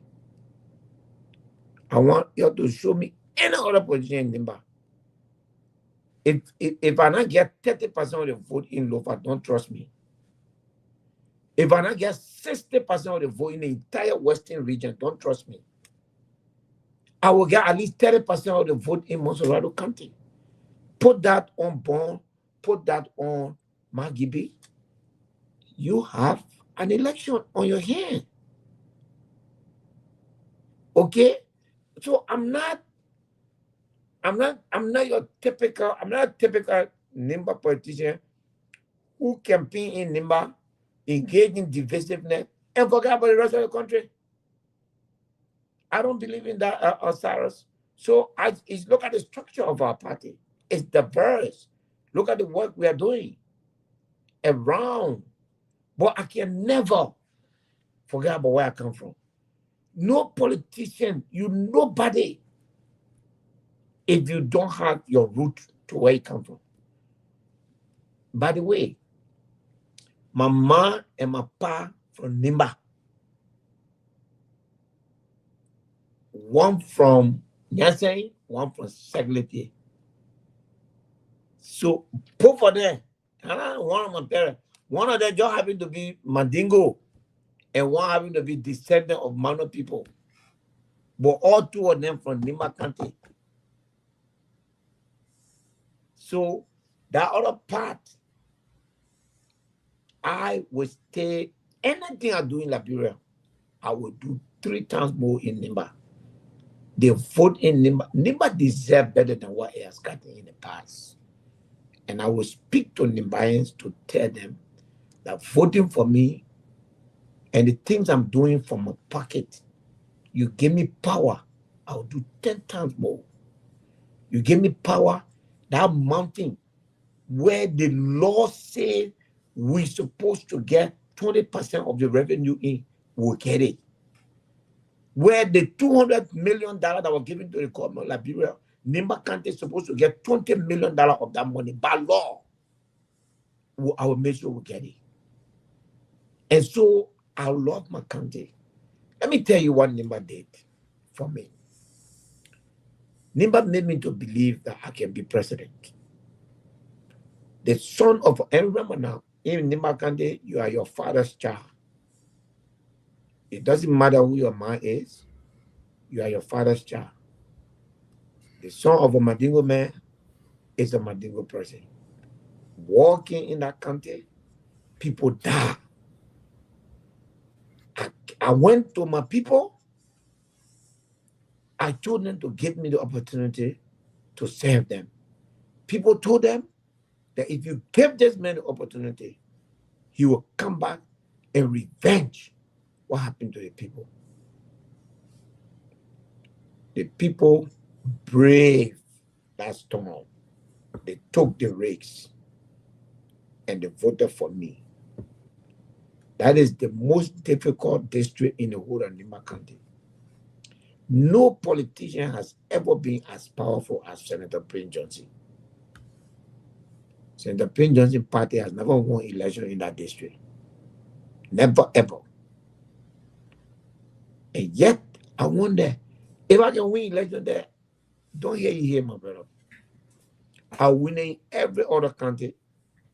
I'll win in every other district. I got 4 fast strongholds. I want you to listen to this. When you go to Lofa, the entire southern region of Lofa, that's my area. Nobody will get more voted than me. I will spend the whole of September in Lofa. So I want you to see for yourself. And go to the western region. Don't come to me say Bility loud. Send your BKS, send your team to the western region. Let them tell you who they will vote for. Go to Monserrado. Wait for October, November, for the CDC, the CMC rally. That's when you will know. So we're not joking. But what we don't want to be a part of is the pattern of blame game between the 2 big parties. And personally, I will never be a part of the conflict in Nimba County.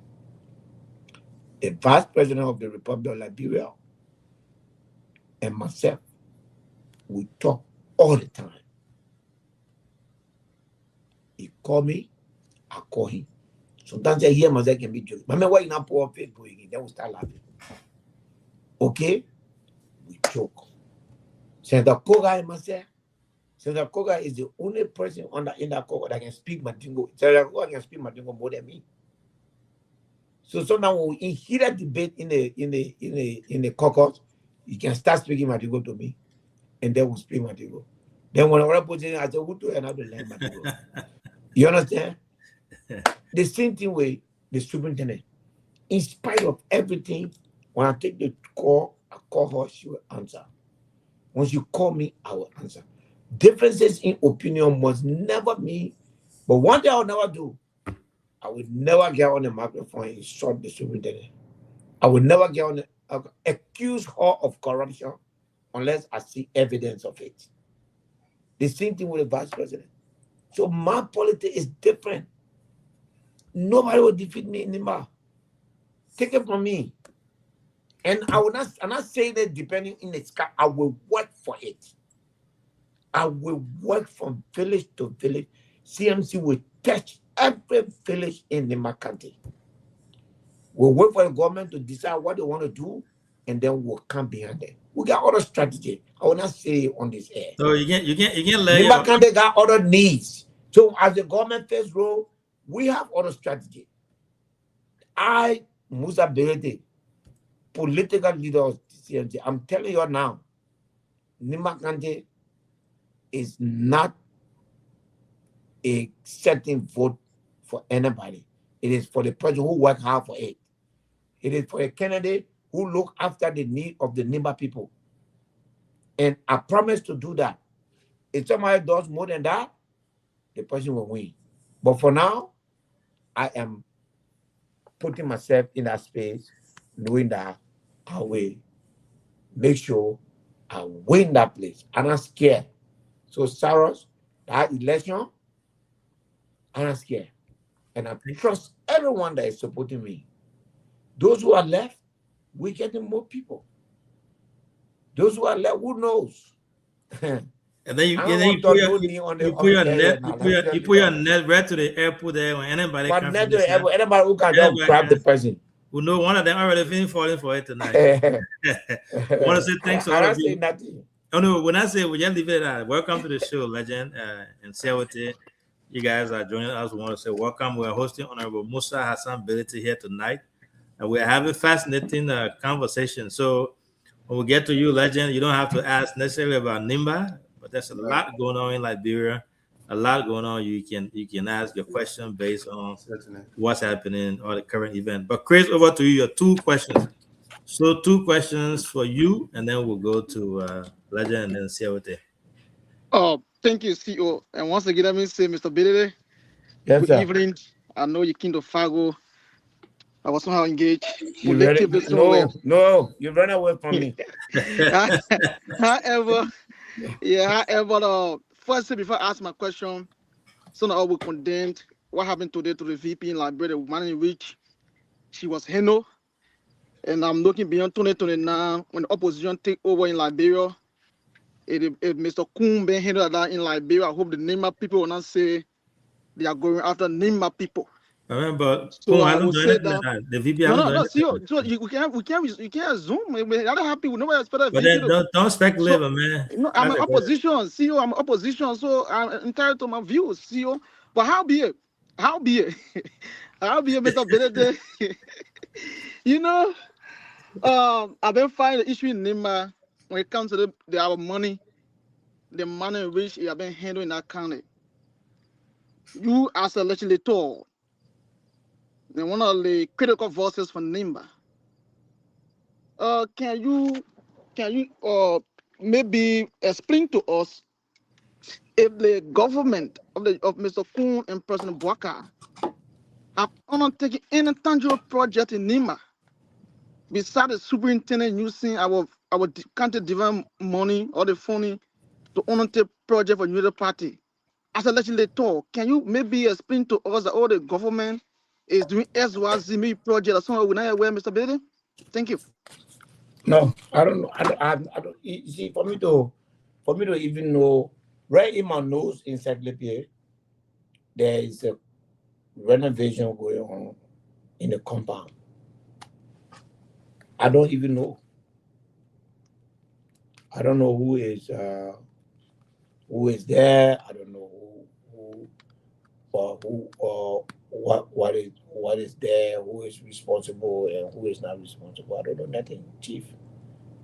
You know, honestly, I don't know anything.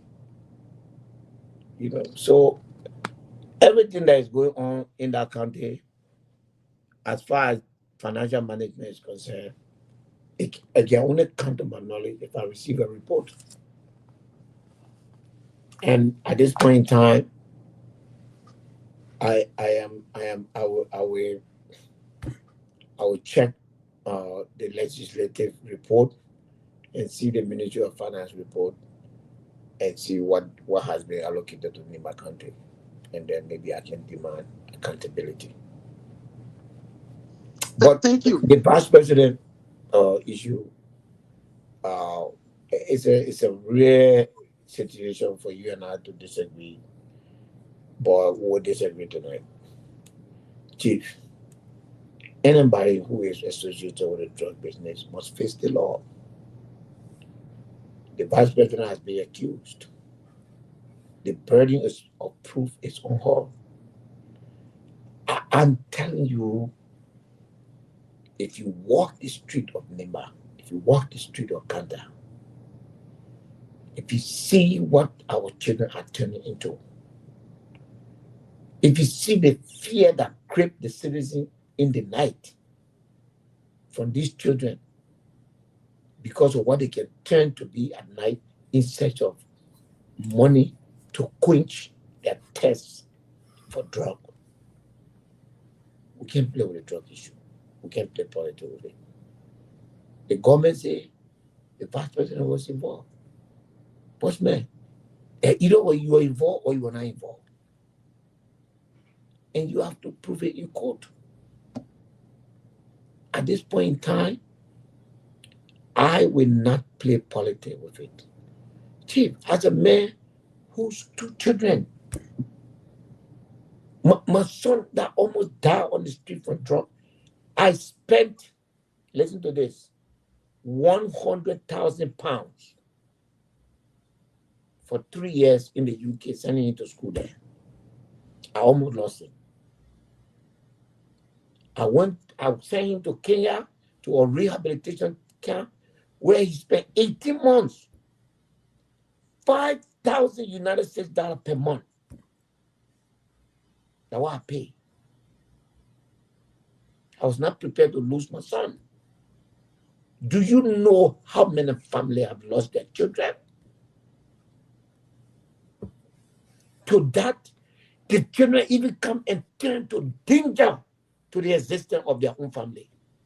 Because they come, they say, give me this, you not give me this, I will do this. Anybody who is accused of that, you should be the one to be rushing to clear your name. So, it is not. It would be a nice thing for CMC to take advantage of this and say, you know what? CDCO, you're the party do all in this thing here, you're leading. You come to us. But I will not be doing service to the children. So at this time, let us stick to the government has moved swiftly. They have indicted her.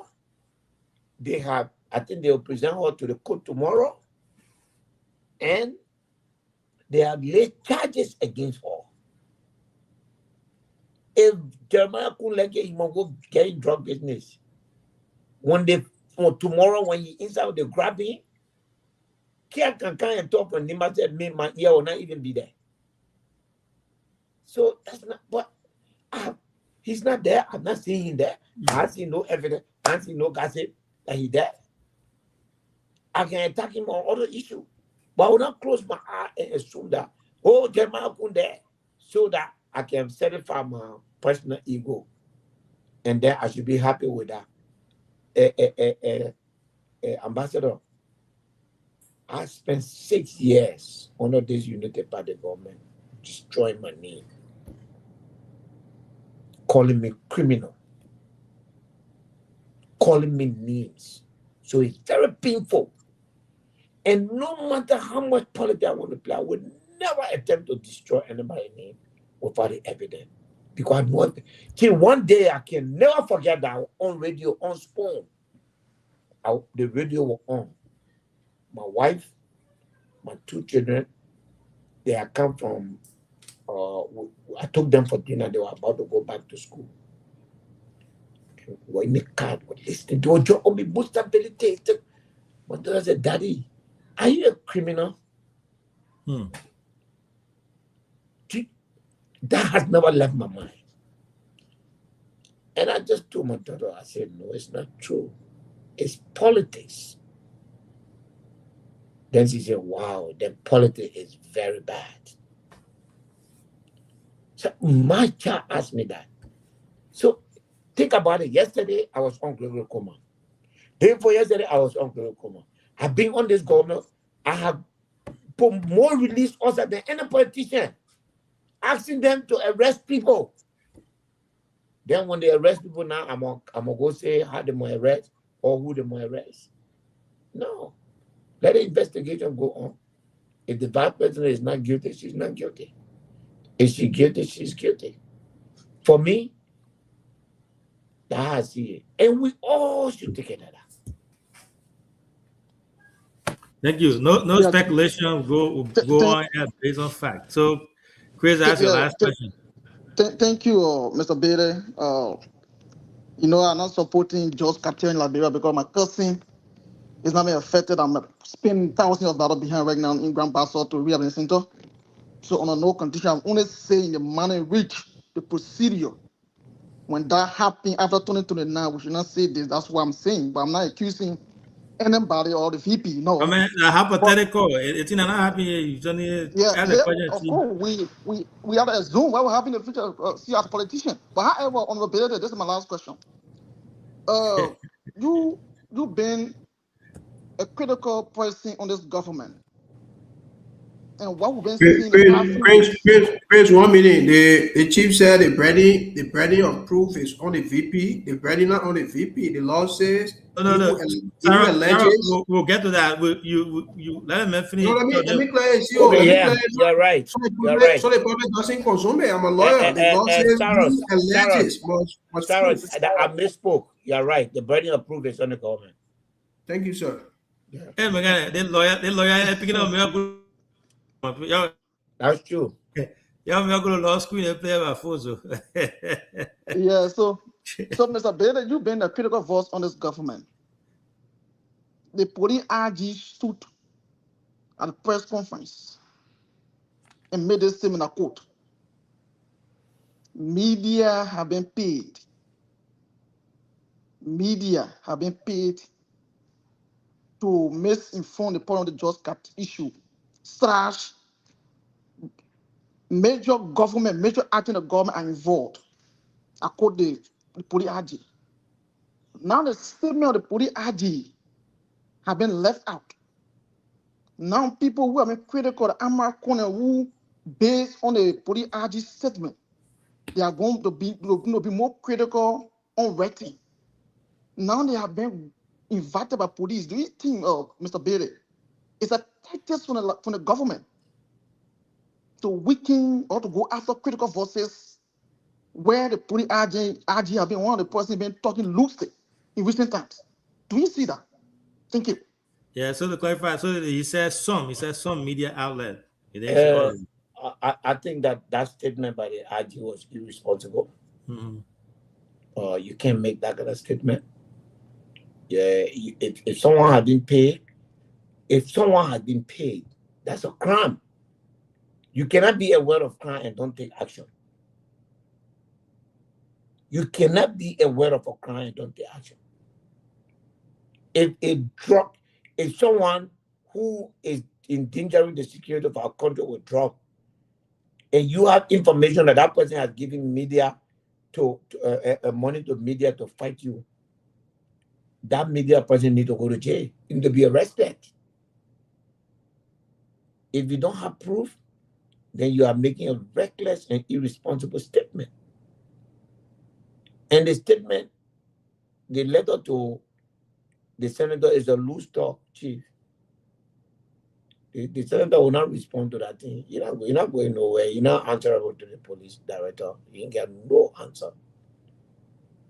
The truth of the matter is that he made his opinion. He's entitled to it. It is up to the police to say what Senator Connor is saying is not true. Or if Senator Connor means it, then let you call the name of the people who left out. That's how you engage public relations. Throw the burden back to Senator Connor. Is it Senator Connor?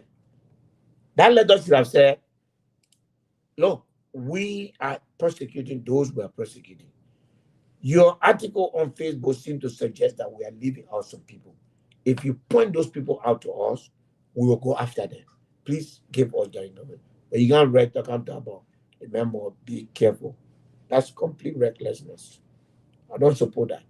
Having said that, what was your other question? Do you think that going after critical voices who are on this government back on the wrong procedures have been happening? Look, first, let me say, we say they might arrest people. We say there are big hands behind it.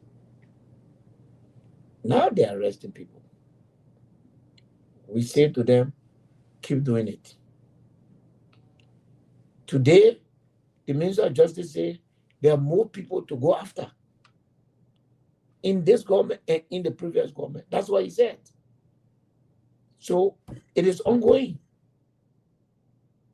Okay? So at this point in time, I cannot say anything that will make it appear like I'm just playing politics. The party that I represent, our mantra is that Liberia is in an abusive relationship with two political parties. When the other one take it, use it and throw it away, the other one take it. I'm not going to be on that football field with these two people. We'll be objective, we'll be reasonable, and when the truth comes, we'll commend it. We the one here say we're going to have rally on the 5th of September.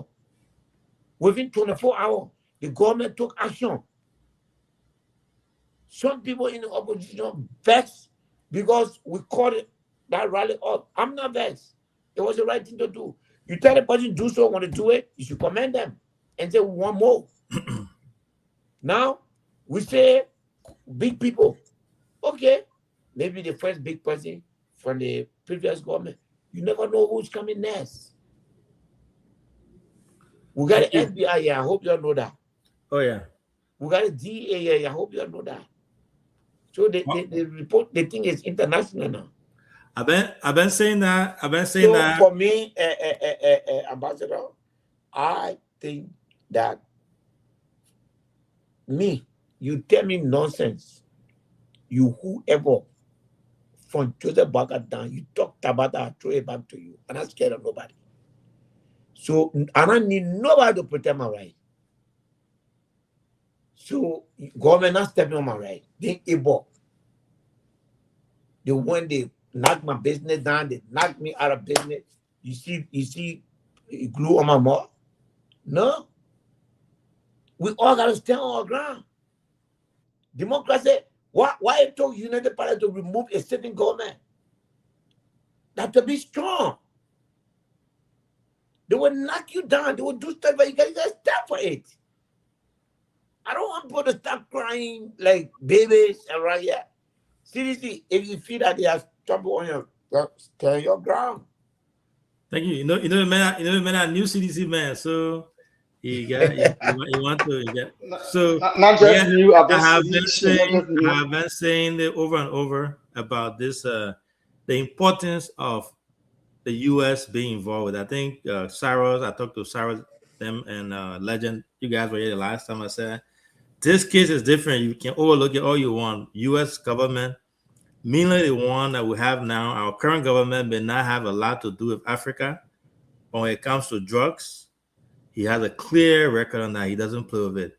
So I started singing this song about a month ago, and I said the U.S. will not sit by and allow Liberia to be a transit point for international, stuff like that. So it's going to be tough. They will provide the information, and then they will dig deeper into it. They will try to clamp this down as much as they can. They're not going to put. So the U.S. is not going to invest money into sending FBI agents, DEA agents, to Liberia, a small country, very small country like that, and then come back empty-handed. So yeah, but I'm glad that they are there and they are making strides there. Legend, welcome to the show, Chief. My greatest pleasure. Over to you. Your 2 questions. Certainly. Matter of fact, I want to ask one question and I will make a premise. So, okay. Firstly, let me say Thanks, Honorable Bility. And as a former broadcast journalist on radio and TV, I like how you stood up for the mass media as a whole, and in reference to what Gregory said, and bringing the fourth estate in disrepute. It was very expedient that you had the media back.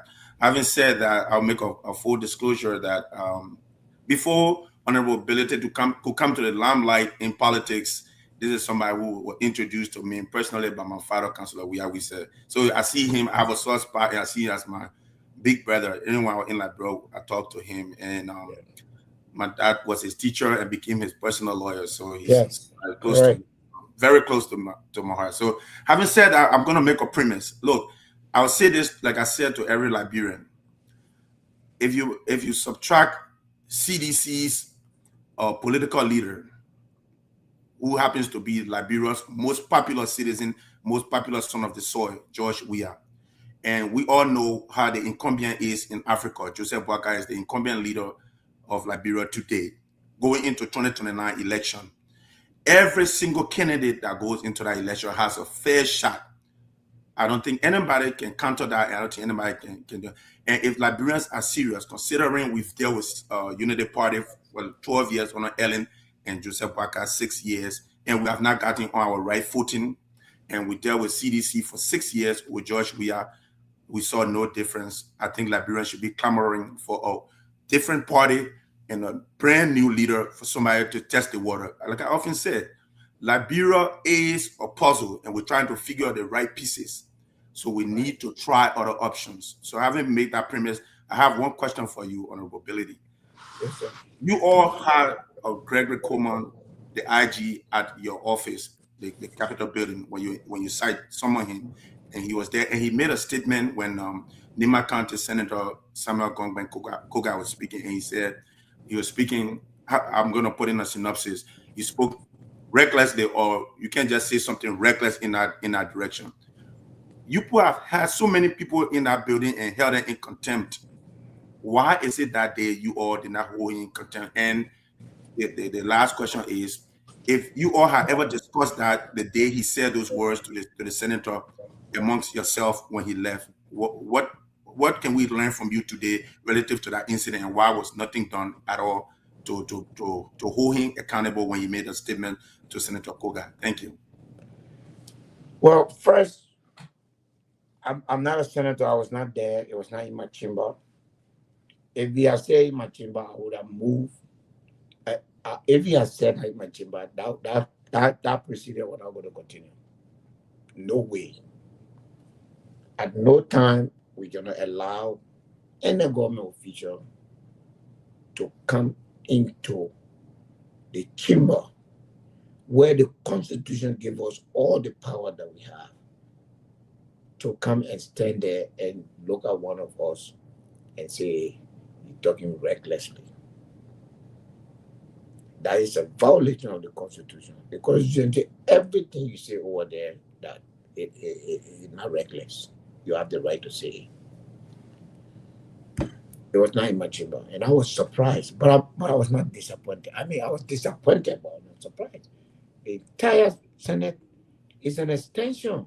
The entire legislature is an extension of the executive. From the day Kofa was forced out of that place, everything now, they want Joseph Boakai want that can happen. You will not see nothing out of that building. For the next 3 years, it will just be like this. Think about it. Where we are right now, what our country be. The legislators will be on break. Huh? Canada? Our country, the name, the integrity, the standing of our country is at risk. Where legislature? That's the reason why they didn't want me to be speaker. If I were going to be speaker, some people will be in jail now. Some people will be impeached. But I've always believed in predestination. Anything God said for you, nobody can take it for you. And life is a journey. So we are on a journey. So, Chief, that didn't put it not to our place. You're right. I would never have taken it. Never. You come to that place, you short, even if that person has somebody I hate. No way. You can't. No way that particular whether he apologized or not, we got to hold him in contempt and jail him. We cannot do that. But the legislature, I'm sorry to say, it's not going to do anything to hide the executive anymore. They are working together. It's a rescue legislature now. We have to live with that. No accountability will be found. The people can't even agree to audit themselves. I got more than 10 letters over there for them to audit, begging them all the time. When we go now, I'll go write different letters to ask them for audit. Thank don't you. want to audit.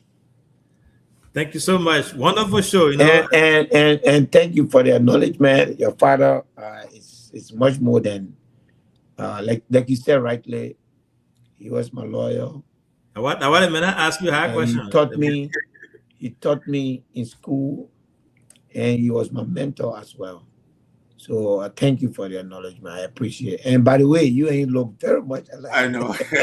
No, man, the Babe handsome by the man. Babe handsome by the man. Babe handsome by the man. But thank you so much. It's been a wonderful show. Obviously, whenever Honorable Bility comes here, we have these heated and nice, informative, educative shows all the time with a lot of followers.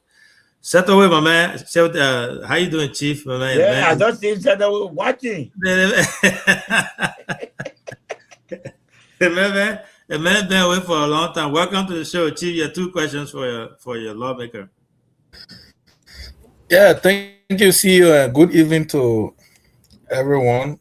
I know the show is jam-packed today with people who had knowledge to legal, proceeding, even including the honorable. And as a matter of fact, I listened to the honorable, his statistics this evening. I think Nima is standing a better chance to either produce a president or vice president. So thank you. With all of his statistics, 30%, 60%, that's the kind of thinking 40%. That we should be making. That's the kind of way to so think. I think insofar with that, statistical, analogy this evening, we can say I think Nima is standing a better chance. I was listening to the show while driving home. I think somebody asked the question regarding the issue of drugs. The few weeks I've been following Senator Amara back and forth, his write-up and all of that. For me, I've been a little concerned about his write-up. To my recollection, if I'm not wrong, I think Senator Kone, he should be a member of the Senate Committee on Security, and also high-ranking member of the Senate. So I was a little concerned about all of these write-ups he's doing. Don't you think, as a senator of a county in Liberia, he had all statutory right and responsibility to invite the police IG or the security and provide this information about what is going on instead of just writing on the social media? Do you think that's a role he should be playing as a senator when he had all of the rights to do that? Because that play is a political theater, and I think he's there to also do check and balance instead of just writing on Facebook. Do you think he's helping the investigation? So the problem, way. So now all of us do that, including myself. Or we go read. Sometimes we just glance or we look for the main idea. But I'm gonna say the police have refused to brief the National Security Committee. He is right up. They have refused to brief them. When we sent for the Minister of Justice, he said he can't talk openly. Then we'll call for executive. In the executive, he said he's not chairman of the National Security Council or the president. So he cannot get information. He didn't get anything. So the point I'm making to you is they are not giving, they have no more respect for the legislature. So if you see Amara Kone reading all that thing, myself, nobody can read more than me. I'm reading every now I say I own the other one. But now I just see some kind of long email from my party some kind of committee they get here. They say now I'm gonna start writing. I'm gonna help for inside. You know what they call you to? Yeah. So you know, right? Hell about thing in the chat room and say, from now on, lead the people to up business. You make a point, go sit down and watch it. And for me, as political leader, the people who can advise me every day when they talk like that, you listen. I can do otherwise. So for now, I will. My advisors have. I don't know what Goba say because I'm a Facebook advisor there. I don't know why is one appointment, why is one a position. So I wait for Goba for the position. So we need to get that on the record back. Did you say Goba is your Facebook advisor? But Goba can be advisor. I mean, do I have to tell you that every advice Goba can give me and you're ready on Facebook? You can tell me, dear political leader, I'm advising you now as your national advisor. Go do so. Do I have to say AGO? I'm a national advisor, my most senior advisor. I tell you, I said, Goba. So when you advise me in the public, so which one will take private? so yes, that way. I mean, that's my position on that. I hope I answer your question properly. Well, I mean, for the sake of the discussion, the reason why I'm asking this question, I know sometimes you people give your opinion on, state of the affairs of the country, but where it has to do with national security, drugs, national security, I think, Bility will share similar situation with the issue of drugs. That's why the last time, I think Avi and DK, they could bear me witness. One of my friends called me, oh, why should you talk about the police RG this one? You asking for, his resignation or dismissal because of other things that were happening. I got a brother, biological brother, that is into drugs right now for the last 5 years. We have done everything we could, and he's not coming true. So when we see, these things happening, is actually pain some of us. And sometimes we are human beings who come out of emotion. That's what happened. So, yeah. So what happening for me, my concern now is someone who has the statutory response, because I don't think an appointed government official is more powerful than the first branch of government, because in that, for do sometimes the legislature will write the executive, seeking for this and all of that. And it's not happening. Everybody just keep being just serious conversation going on. For me, that's why I'm not saying it in any way. The political side can be on the other way, but when it comes to this just thing, it's very. I've never seen things like this for more than 1 month in Liberia before. Besides the issue of drugs. So, the last time, I don't know whether someone asked you this question regarding the district tournament, and there were distribution of money to the Nima Legislative Caucus. And sometimes people will ask to say whether it's the first time, because I think you and myself, we are friendly. I did write down my page acknowledging you about, your receipt of the money, and also acknowledging the receipt, because what happened and reporting to the public, because what happened, we saw other lawmakers reporting, and they just went and donated like 3,000, 5,000 along the way, and they did not acknowledge the receipt or the gift from the superintendent, if that is a gift or what. And you were the not a gift for the superintendent. That so my first question is this the first time for the office of the superintendent, because there have been series of district tournament? Is it the first time for the office of the superintendent to, give such money? To me, yes. Okay. And I had to ask for it. I called the superintendent to say, well, there's money on the budget because we needed to support our. She said there's no money for budget, but there's money for legislative engagement. So she gave that to us, and it's at the discretion of the lawmaker what to do with it. I decided what I wanted to do it, and I reported it. Now I got to know after I have reported it and the noise came, I got to know that the honorable, and it's from the superintendent again. I've not seen the evidence, but she said other people have been receiving it in the past, which I've never. That's my first money ever. Okay, thank you. You know, it's good. You know, most time when you see citizen, the reason citizen always be suspicious when information, you know, are not being given. Because when I saw that on your page, it was strange. When I saw the lawmaker giving 90,000 and 500 and all of that, and when that revelation came about 10,000, I was shocked. So that's why you see the prestige in terms of support to the district team this year is a kind of solo, because if that amount is being given to a district and not being disbursed, I think it's being unfair to our people. My own, I get 5,000 to my district. Yeah, and see how my team winning. Your team winning where? Where? But tell me about district. Tell me. What are you talking?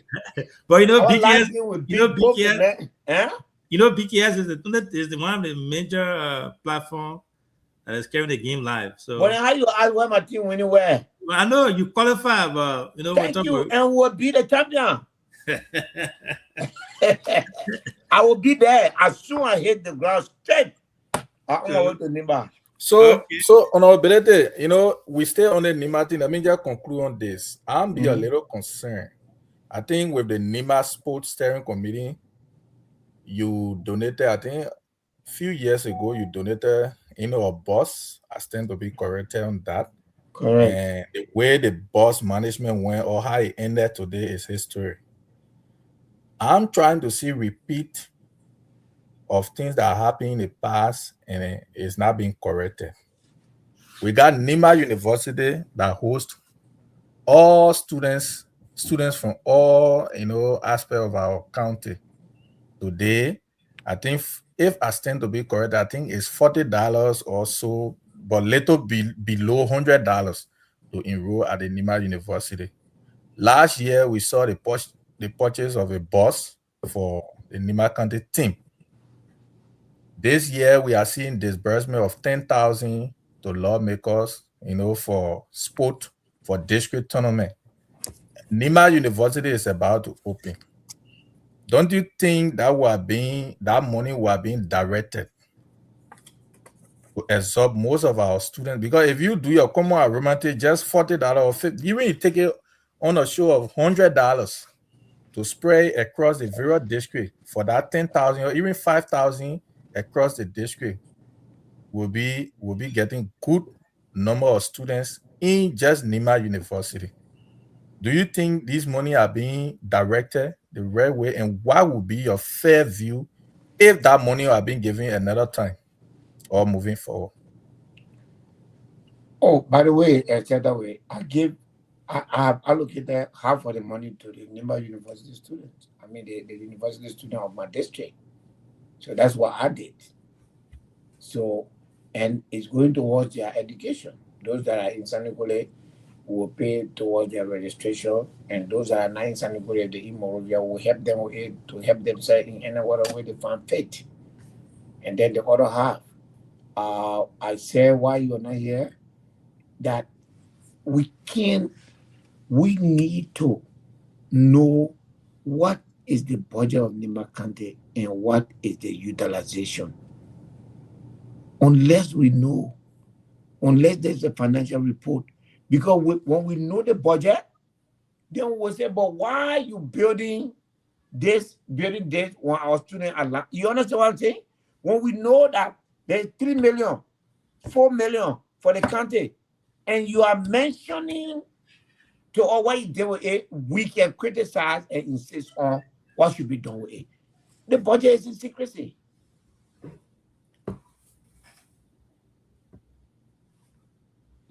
That's my problem. That way. Thank you. So I don't believe that at this point in time the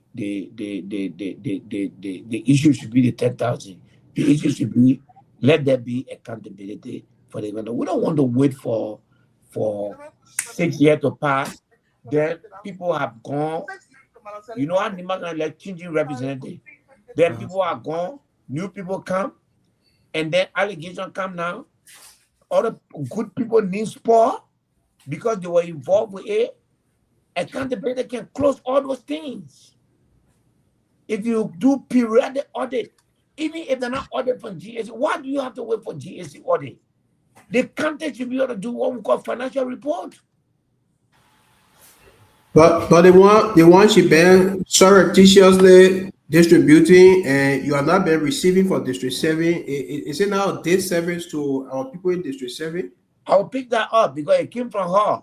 She said on the radio that all the county representatives, I never received one call. Nobody called me to tell me that there's money for my district. This 10,000 came about because I made a call. Thank you. Thank you so much, Honorable Bility. It has been great having you. I know you gave me only 1 hour, but as you know, you can't count BKS and do 1 hour. It's impossible. So it's been great having you. I will have Junior do a closing here, but let me ask my one question, and then Junior will close out, and then you can. But I didn't ask my question, and then we'll close out. You ask it. You ask her. No. I only spoke about. Let him ask. No, wait, that man. He asked in pledge support. He asked in pledge support to you. No. Listen, I only spoke about Nimba. I said I didn't even have a question for him about Nimba content money. Okay. All right, go ahead. Ask a question. No, listen, guys. To be honest, I don't have question for Honorable Bility. Yeah, I knew it. I want to join with you for. No, when it comes to the drugs thing, okay. But the charges I'm looking at, I just want to make comments on charges that I'm looking at here. It's a serious. I think I said it before on this show. A lot of things will happen in this country. This investigation, many will go down. It's just starting. The former and the current leaders of this country will go down. As we speak right now, the charges I'm reading here is 10 years. She faces charges including unlicensed importation, sale, distribution, and transportation of controlled substances, drug trafficking, criminal solicitation, criminal facilitation, criminal conspiracy, and money laundering. So, to you, I never thought, it never crossed my mind that people like Joel Howard Taylor name will appear in this kind of thing. But I can see Liberia is on the crossroad. As I sit here, like I said the last time, everywhere I travel in this country, there are some people in this country who say they get money. Some area I enter, and as a very experienced man who works with drug abuse and criminal justice practitioner. Sorry, let me ask you. You said you don't have a question for Honorability? No, not really. Yeah, because we want to take a leave of him. That's why I'm asking that because. Oh yeah, he can go. He can go. I just want to. Okay, so I think ask your question so that. We gotta take a leave of him. So we'll stay that in. We can discuss that again. Thank you so much, Honorability, for coming. Do you have no more questions? The only question I have is I want you to add this to your patent statement, and we'll take a leave of you. There has been calls from Senator Koga and other folks about the IG, the request for him to recuse himself or be suspended. You haven't read, I know you haven't had time to read what Martin posted tonight. But as we know, usually when Martin comes out with the evidence, it won't take long, and then they start doing things about it. Granted, if let's say hypothetically, if this was whatever Martin's putting out, I think it's very troubling about the purchase of the vehicle and all that. Or what you know now, based on also what you know, the calls from other folks asking him to recuse himself or be suspended. What's your honest opinion on that, based on the way he has been handling the investigation? You can add that to your parting comment, and then we'll take leave of you. At this point in time, and for the sake of his own reputation, I think that it would be a good advice for the Inspector General to step away from this investigation. for you to resign, unless I see the evidence, which I have not seen, so I can't call him to resign. But there's time. People think you conflicted because you are accused. People think that you got people around you who have been charged, and it makes sense at this time. The government, the president. I don't know whether OT or duty. I saw the president of Liberia praising Martin Colley. Yeah, it's not too old. Yeah, so all of that shows that he has confidence in what Martin Colley is doing. Martin Colley is, and I read it, by the way. Why? Okay. Oh, yeah, I've read it. And so, if I were the IG, I would say, look, I am clean. I have nothing to do with this. I've never been part of this. But because I want a transparent report to show everybody in it and to show that I'm not in it, I am stepping away from this investigation. That would be the right thing to do at this time. Yeah. So, anyway, thank you. Thank you. It's always a pleasure to be here. Sam, I'm back. Hopefully by Tuesday I'll be back to work. So let's get together, and then we'll continue our discussion. Credit to BKS TV. If you know your program, call me. Somebody in America here give me a message for you, but you have to pay me before I give you the message. Oh, amen. Somebody in Philadelphia, yeah. While we were on here, the person just sent me text, but you have to pay me. Yeah, before you my pay alone is $50. Then I mean, I'm smart to you. That's smart to you. So, but you don't need to tell me the cash. You just tell me, say you can deduct it from any message you gave me. It's enough for me. But the person just send me a message, I'll forward it to you. Okay. And then after the program, you can call the person. The person asked me to tell you to call them. So anyway, thank you so much. Thank you. I know it was impromptu, but that's what make BKS our station.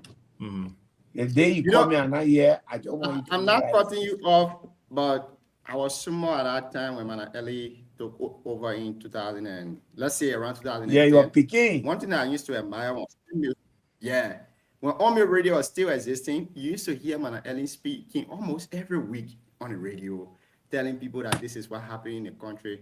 That strategy, we've never seen it for a very long time. Nobody has done it.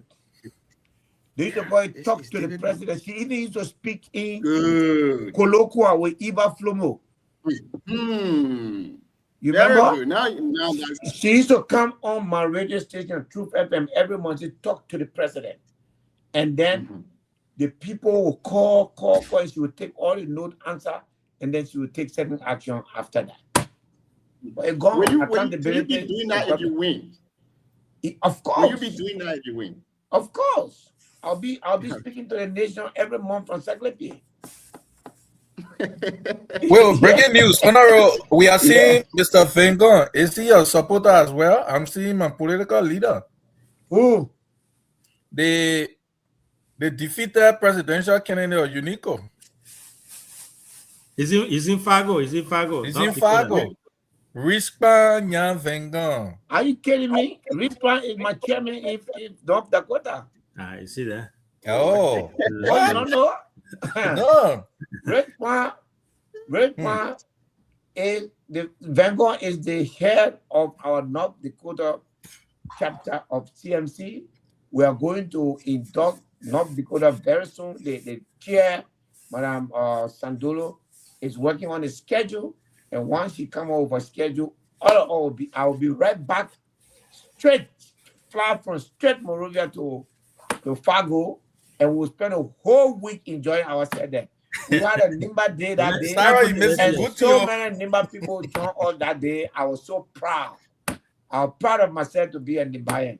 And Fargo is a safe ground, and the Nimba Association in Fargo, they believe that as a Nimbayan, you come, you say your own, you ain't got to cause nobody, you ain't got to insult no other Nimbayan, you just say your own, they listen to you, then you go. they will make that decision at the time. I love them. I really love them. Yes. Thank you so I much. think that would be my closing statement. Thank you. Thank you. Thank you so much. Have a good one. Thank you. Now right, I understand why Sam is calling Bility that we've been here on time because he that same political leader from Fargo. Yeah. So guys, the thing is, sometimes when if you guys been following me here, there are some guests. Oh man, stop putting the thing on, man.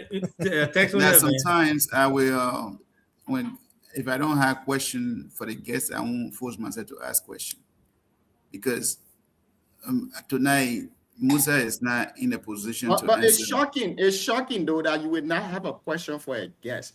This is your first time. Oh man, leave it, man. Sam, go ahead. You see, like when it comes to you remember when I call the guy Councilor Bagbara came to our show. Say you better begin beg your those are kind of people I want them to have conversation with because people who are defending some things that are not defendable.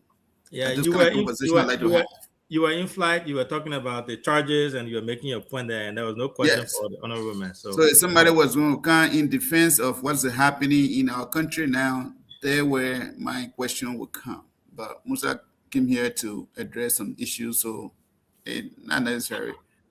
But let me say this to you, ladies and gentlemen on this show. There's no lady. I always say lady, but we want to have one representation of women in this show. I can tell you that our country is at a crossroad. I think there's a reason that I had never been a sedition and I will never be a sedition. And the reality is speaking now. And we will get to know more because during the whole presidency of George Weah, I didn't see any transparency.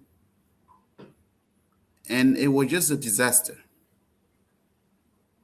I can tell you, my visit to this country at the time, money was floating in this country. Sometimes you will see people saying, oh, during Joe time, money was in the country, where the money was coming from. The citizens here don't know.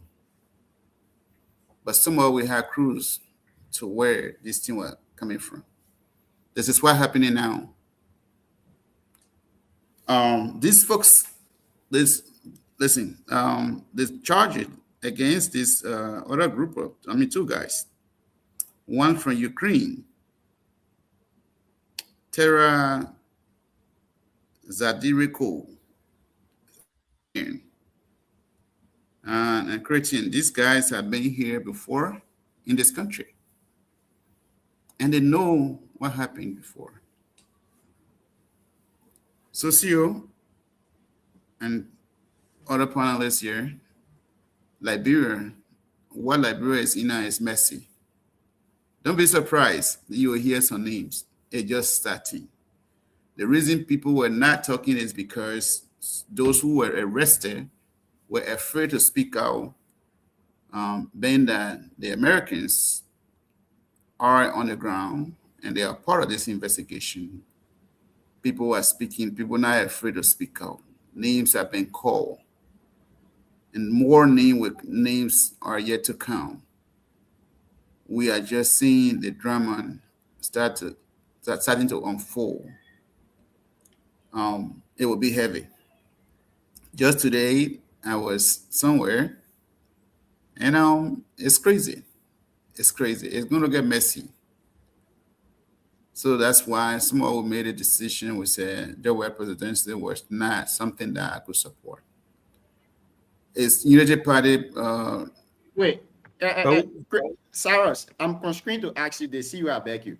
You're trying to tie this entire thing to George Weah-led administration. Is it only the CDC-led administration that people are being called for investigation or that are currently going on investigation? Great question, Jim. Not quite, but this is what happened. When this thing started, the way the investigation is unfolding, it didn't happen. because people, so Liberian people call it behance, had knowledge of what was happening in the government. People were direct beneficiary of illicit drugs coming to this country. So everything was more silent in this country. That's what I told you from the beginning, that this investigation will go back and will come back to the current administration. Thank you. So tonight, I'm happy that Liberia will be set free. This country, the citizen of this country will be set free. And I want to thank the American president on the ground. Let them do the work. We will hear more names in the coming days and weeks. So folks to conclude here, my young folks who are the supporters, let them be careful how they speak against this investigation that is unfolding. Your future is better when you speak in a line. But if you defend somebody in this kind of situation, you might not know Liberia is a small community. I will not even say a country. So thank you for being here tonight. I look forward to chatting with BKS panelists again. Thank you so much, Cyrus. Thank you so much. It has been a wonderful show to also have you on here. So, Junior, over to you. My closing statement would be: I want to say thanks to all of you for coming. Legend, Setaway, and Cyrus. I think Cyrus just dropped off. It was a great show. Impromptu, I reached out to the honorable man, and as he always does, he never hesitated. He actually told me 1 hour. And when he said it 1 hour, I said, no problem, Chijeka, 1 hour turned to actually 3 hours. So it has been wonderful having you guys. Legend, thank you so much. We'll talk behind the scenes. We gotta try to reschedule our man. Right. Yeah, but Junior, I think it's time for us to take a break here and ask everyone for their parting comments. I do Cyrus and I will be done. So you can go to Legend and then share with it, and then you can close it out. Thank you guys so much for being on here this evening. I know we have spent a great conversation. Legend, you got to find time. Premier League is starting. Let's come on. Yeah, here. we got to come. I can't do something Right. else. I'm talking about pre-match, pre-tournament analysis. Let's talk about it. Maybe we'll make a Zoom call, right? A group call in the chat room and set it up, something in that regard. But yeah, a beautiful show. I was following you guys for the longest in the back, but I always try to listen to you guys when you're discussing my issue, and then coming to chime in when it comes to the national issue. So, however the case, I'm glad the honorable man showed up, and you guys had a beautiful show before I came in, and then I was able to do my one question, which Liberia as a country we need Legend, to. before you go, let me play the devil advocate here. You said something when you were asking your question that we need to go beyond. There is a puzzle in Liberia. We need to get those pieces together very well. Yep. I'm always going to say it, Junior. Liberia. Are you trying to say the Unity Party and the CDC are no longer good for Liberia, that we should change? Yes, my thing. They've had their chances, those two institutions, CDC and UP. It's not a secret. The last election from Unity Party to CDC, now Unity Party. It's only fair that other people get a fair chance. And we're not going to negate the fact that they are the two most stable and the two most acclaimed, two most popular parties with fan base, the two most in terms of number. But the harsh truth is, we cannot keep making the same mistake and putting them there, and the country is going nowhere. So I'm at this point in time trying to see if Liberia can look in a different direction at a whole different party and a whole different leader, somebody who is well-meaning, listen to their message, the person that is well-meaning for the country, and you go with that person other than just putting CDC and UP continuously, and we are getting nowhere. We are not figuring out the puzzle.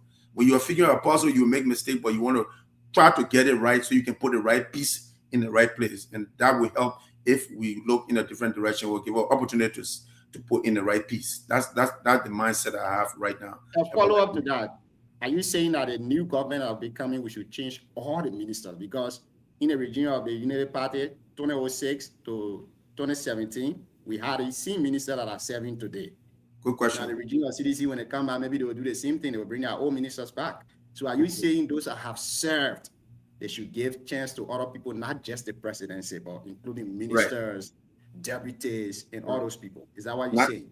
Yeah, not necessarily, because if someone is competent, let's say, for instance, I'll give you a hypothetical case. So let's say we have a competent person who served as the police head during CDC government, hypothetically, and that person is competent to serve in a government that is being led by, let's just throw a near there, say Councillor Gonglo becomes the president next, and he sees a man who worked in CDC government and he's competent to serve. I don't think he should be denied the opportunity to serve, because Councillor Gonglo had already pushed a message that resonated with the Liberian people, and they voted for him. I think whomever coming on board with him, that person will have to conform to his ideology, and they will move the country forward. I'm not one of those who will say anybody who worked in this government before cannot work in my government. No, if someone is competent and capable, all we need to do is ask for honesty for them to work diligently to move the country forward. But I'm not going to be one of those. 2029, everyone knows the past election, I was one of those who were calling for President Barker to be president. But 2029, I'm going to be pushing for a different direction. Not CDC, not UP. Liberia must look in a new direction. Thank you, Chief. Set away, as Honorability would say. Yes, set away. Let's set away.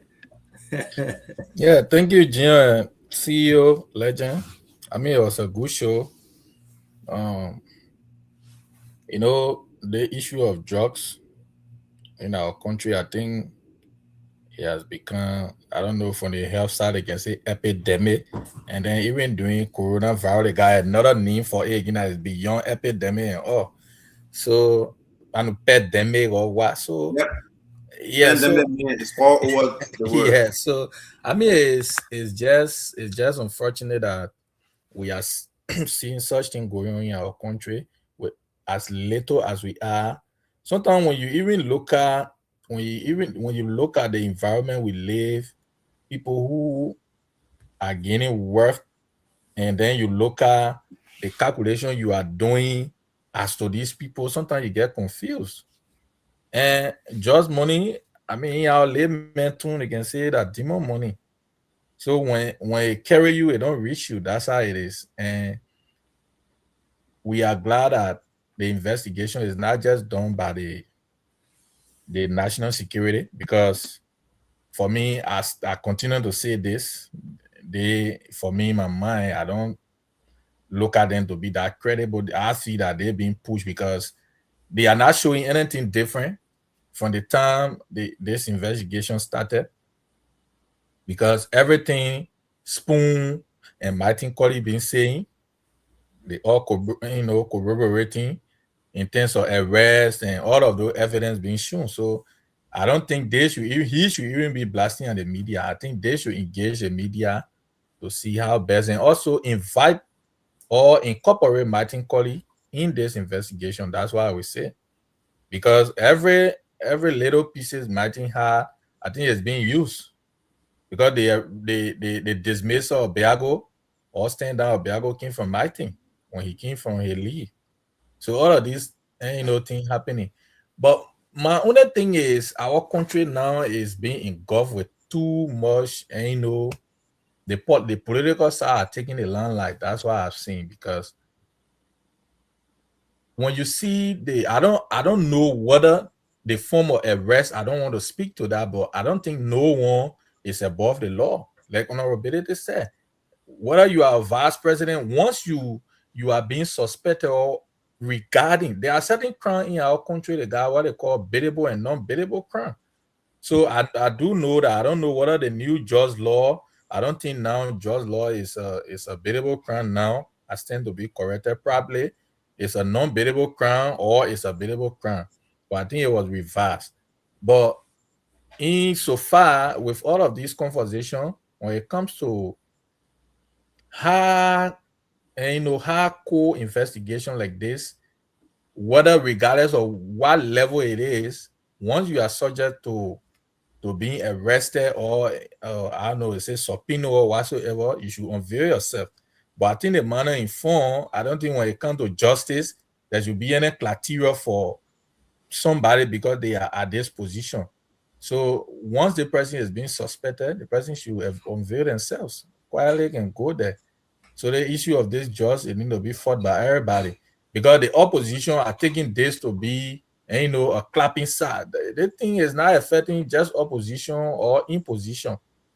So they need to get chance to I know everybody want to push their case to make things like nothing is happening, but there's progress being made because with all of what is happening, the president suspending top government officials, people who are related to this, and we are getting there. But people who say there's nothing happening, I think it's being unfair, to the presidency. To conclude here, for me, the question I asked Honorability, it was deliberate because Honorable Kone, the position he holds in the Senate is very strategic because he being one of the senior member on leadership and also member of the Veteran of Security Affairs, he have all statutory mandate and authority to invite the joint security to brief them on what is happening to find solution. But if they say they are requested the joint security or the police to brief them, they are not doing it. Senator Dillon always says spankless. That means they don't even know the work they are doing because you just communicate to us on Facebook and you are not implementing what you were voted to do. I think it's unfortunate. So that's where you see people from outside now are being involved. When you say, once the American government they are involved, it's a shame. That means we as a country, we don't even have our repetition to stay our own affairs except we bring people from outside. But on the overall, it is what it is. We hope and pray that this investigation will get to where we wanted to, to get so that we can find solution to that. CEO, thank you very much. And to Gian, I hope from here you call Honorability. And then you call Batu. Yeah. Yeah. And then you also So, get back so, to this. to close that, Celtic, I want to share something. You made a really salient point there about the Americans being in Liberia, and it's a shame on our government part. But I want you and everyone else listening to know that Americans are there for their own interest. They are not there because they want to help Liberia. No, that drugs, it was going through Europe and it was going to end up on the side. So they are going there to try to stop it from where the root is. So when you see the men going there, they're investing, you see FBI, not because they want to really help Liberia and fix the security sector. They are doing it because of their interests. When the drugs crosses Europe, it will be heading to the US and they don't want it to come this way. I think that's why the Americans are highly involved into this. So yeah, but anyway, it's great point. Again, thanks to all of you. We look forward to hosting you guys, having you guys on here tomorrow. Thank you, CEO. Before we go, I wanted to make this point. From the recent case of Samuel Tuer, I'm calling on the government of Liberia. I want to side with the statement that was made by the superintendent from South Beach Prison. I think this case, we need to send it to another country where we'll have jury or jurors that will have an unbiased decision-making process. Liberia, like Siawete said, is very political right now. You can never put the former vice president on the bench and expect the jurors to be very impartial in their decision-making process. I don't believe so. So if we want to get the best out of this investigation, the best out of the prosecution process, the best out of the defendant cases and everything, I believe that we should send this to another country and we can use our laws in those places so that we can get the best out of this situation instead of it being politicized. Because the same people who are sitting on social media saying, the vice president is not guilty or the vice president is guilty, these are the same people who will be selected tomorrow. And some of them can hide their sleeve. They will say, I'm not political, I'm apolitical, this or that. When they enter in that room now to make decision or to deliberate, they do different things out of the contrary. So I'm calling the government of Liberia, you can do something to that. Martin Cody wrote tonight, we'll go into it, and tomorrow maybe we can discuss it here. Yeah, and another thing that I just saw here, so Councilor Gonglo has also joined the call. asking that the IG recuse himself or be suspended. So, you know, everybody was calling for it. It left for the president now to let it ride, or it's not gonna be a good look if you keep that man on the joint security to do anything. It looks very, very bad.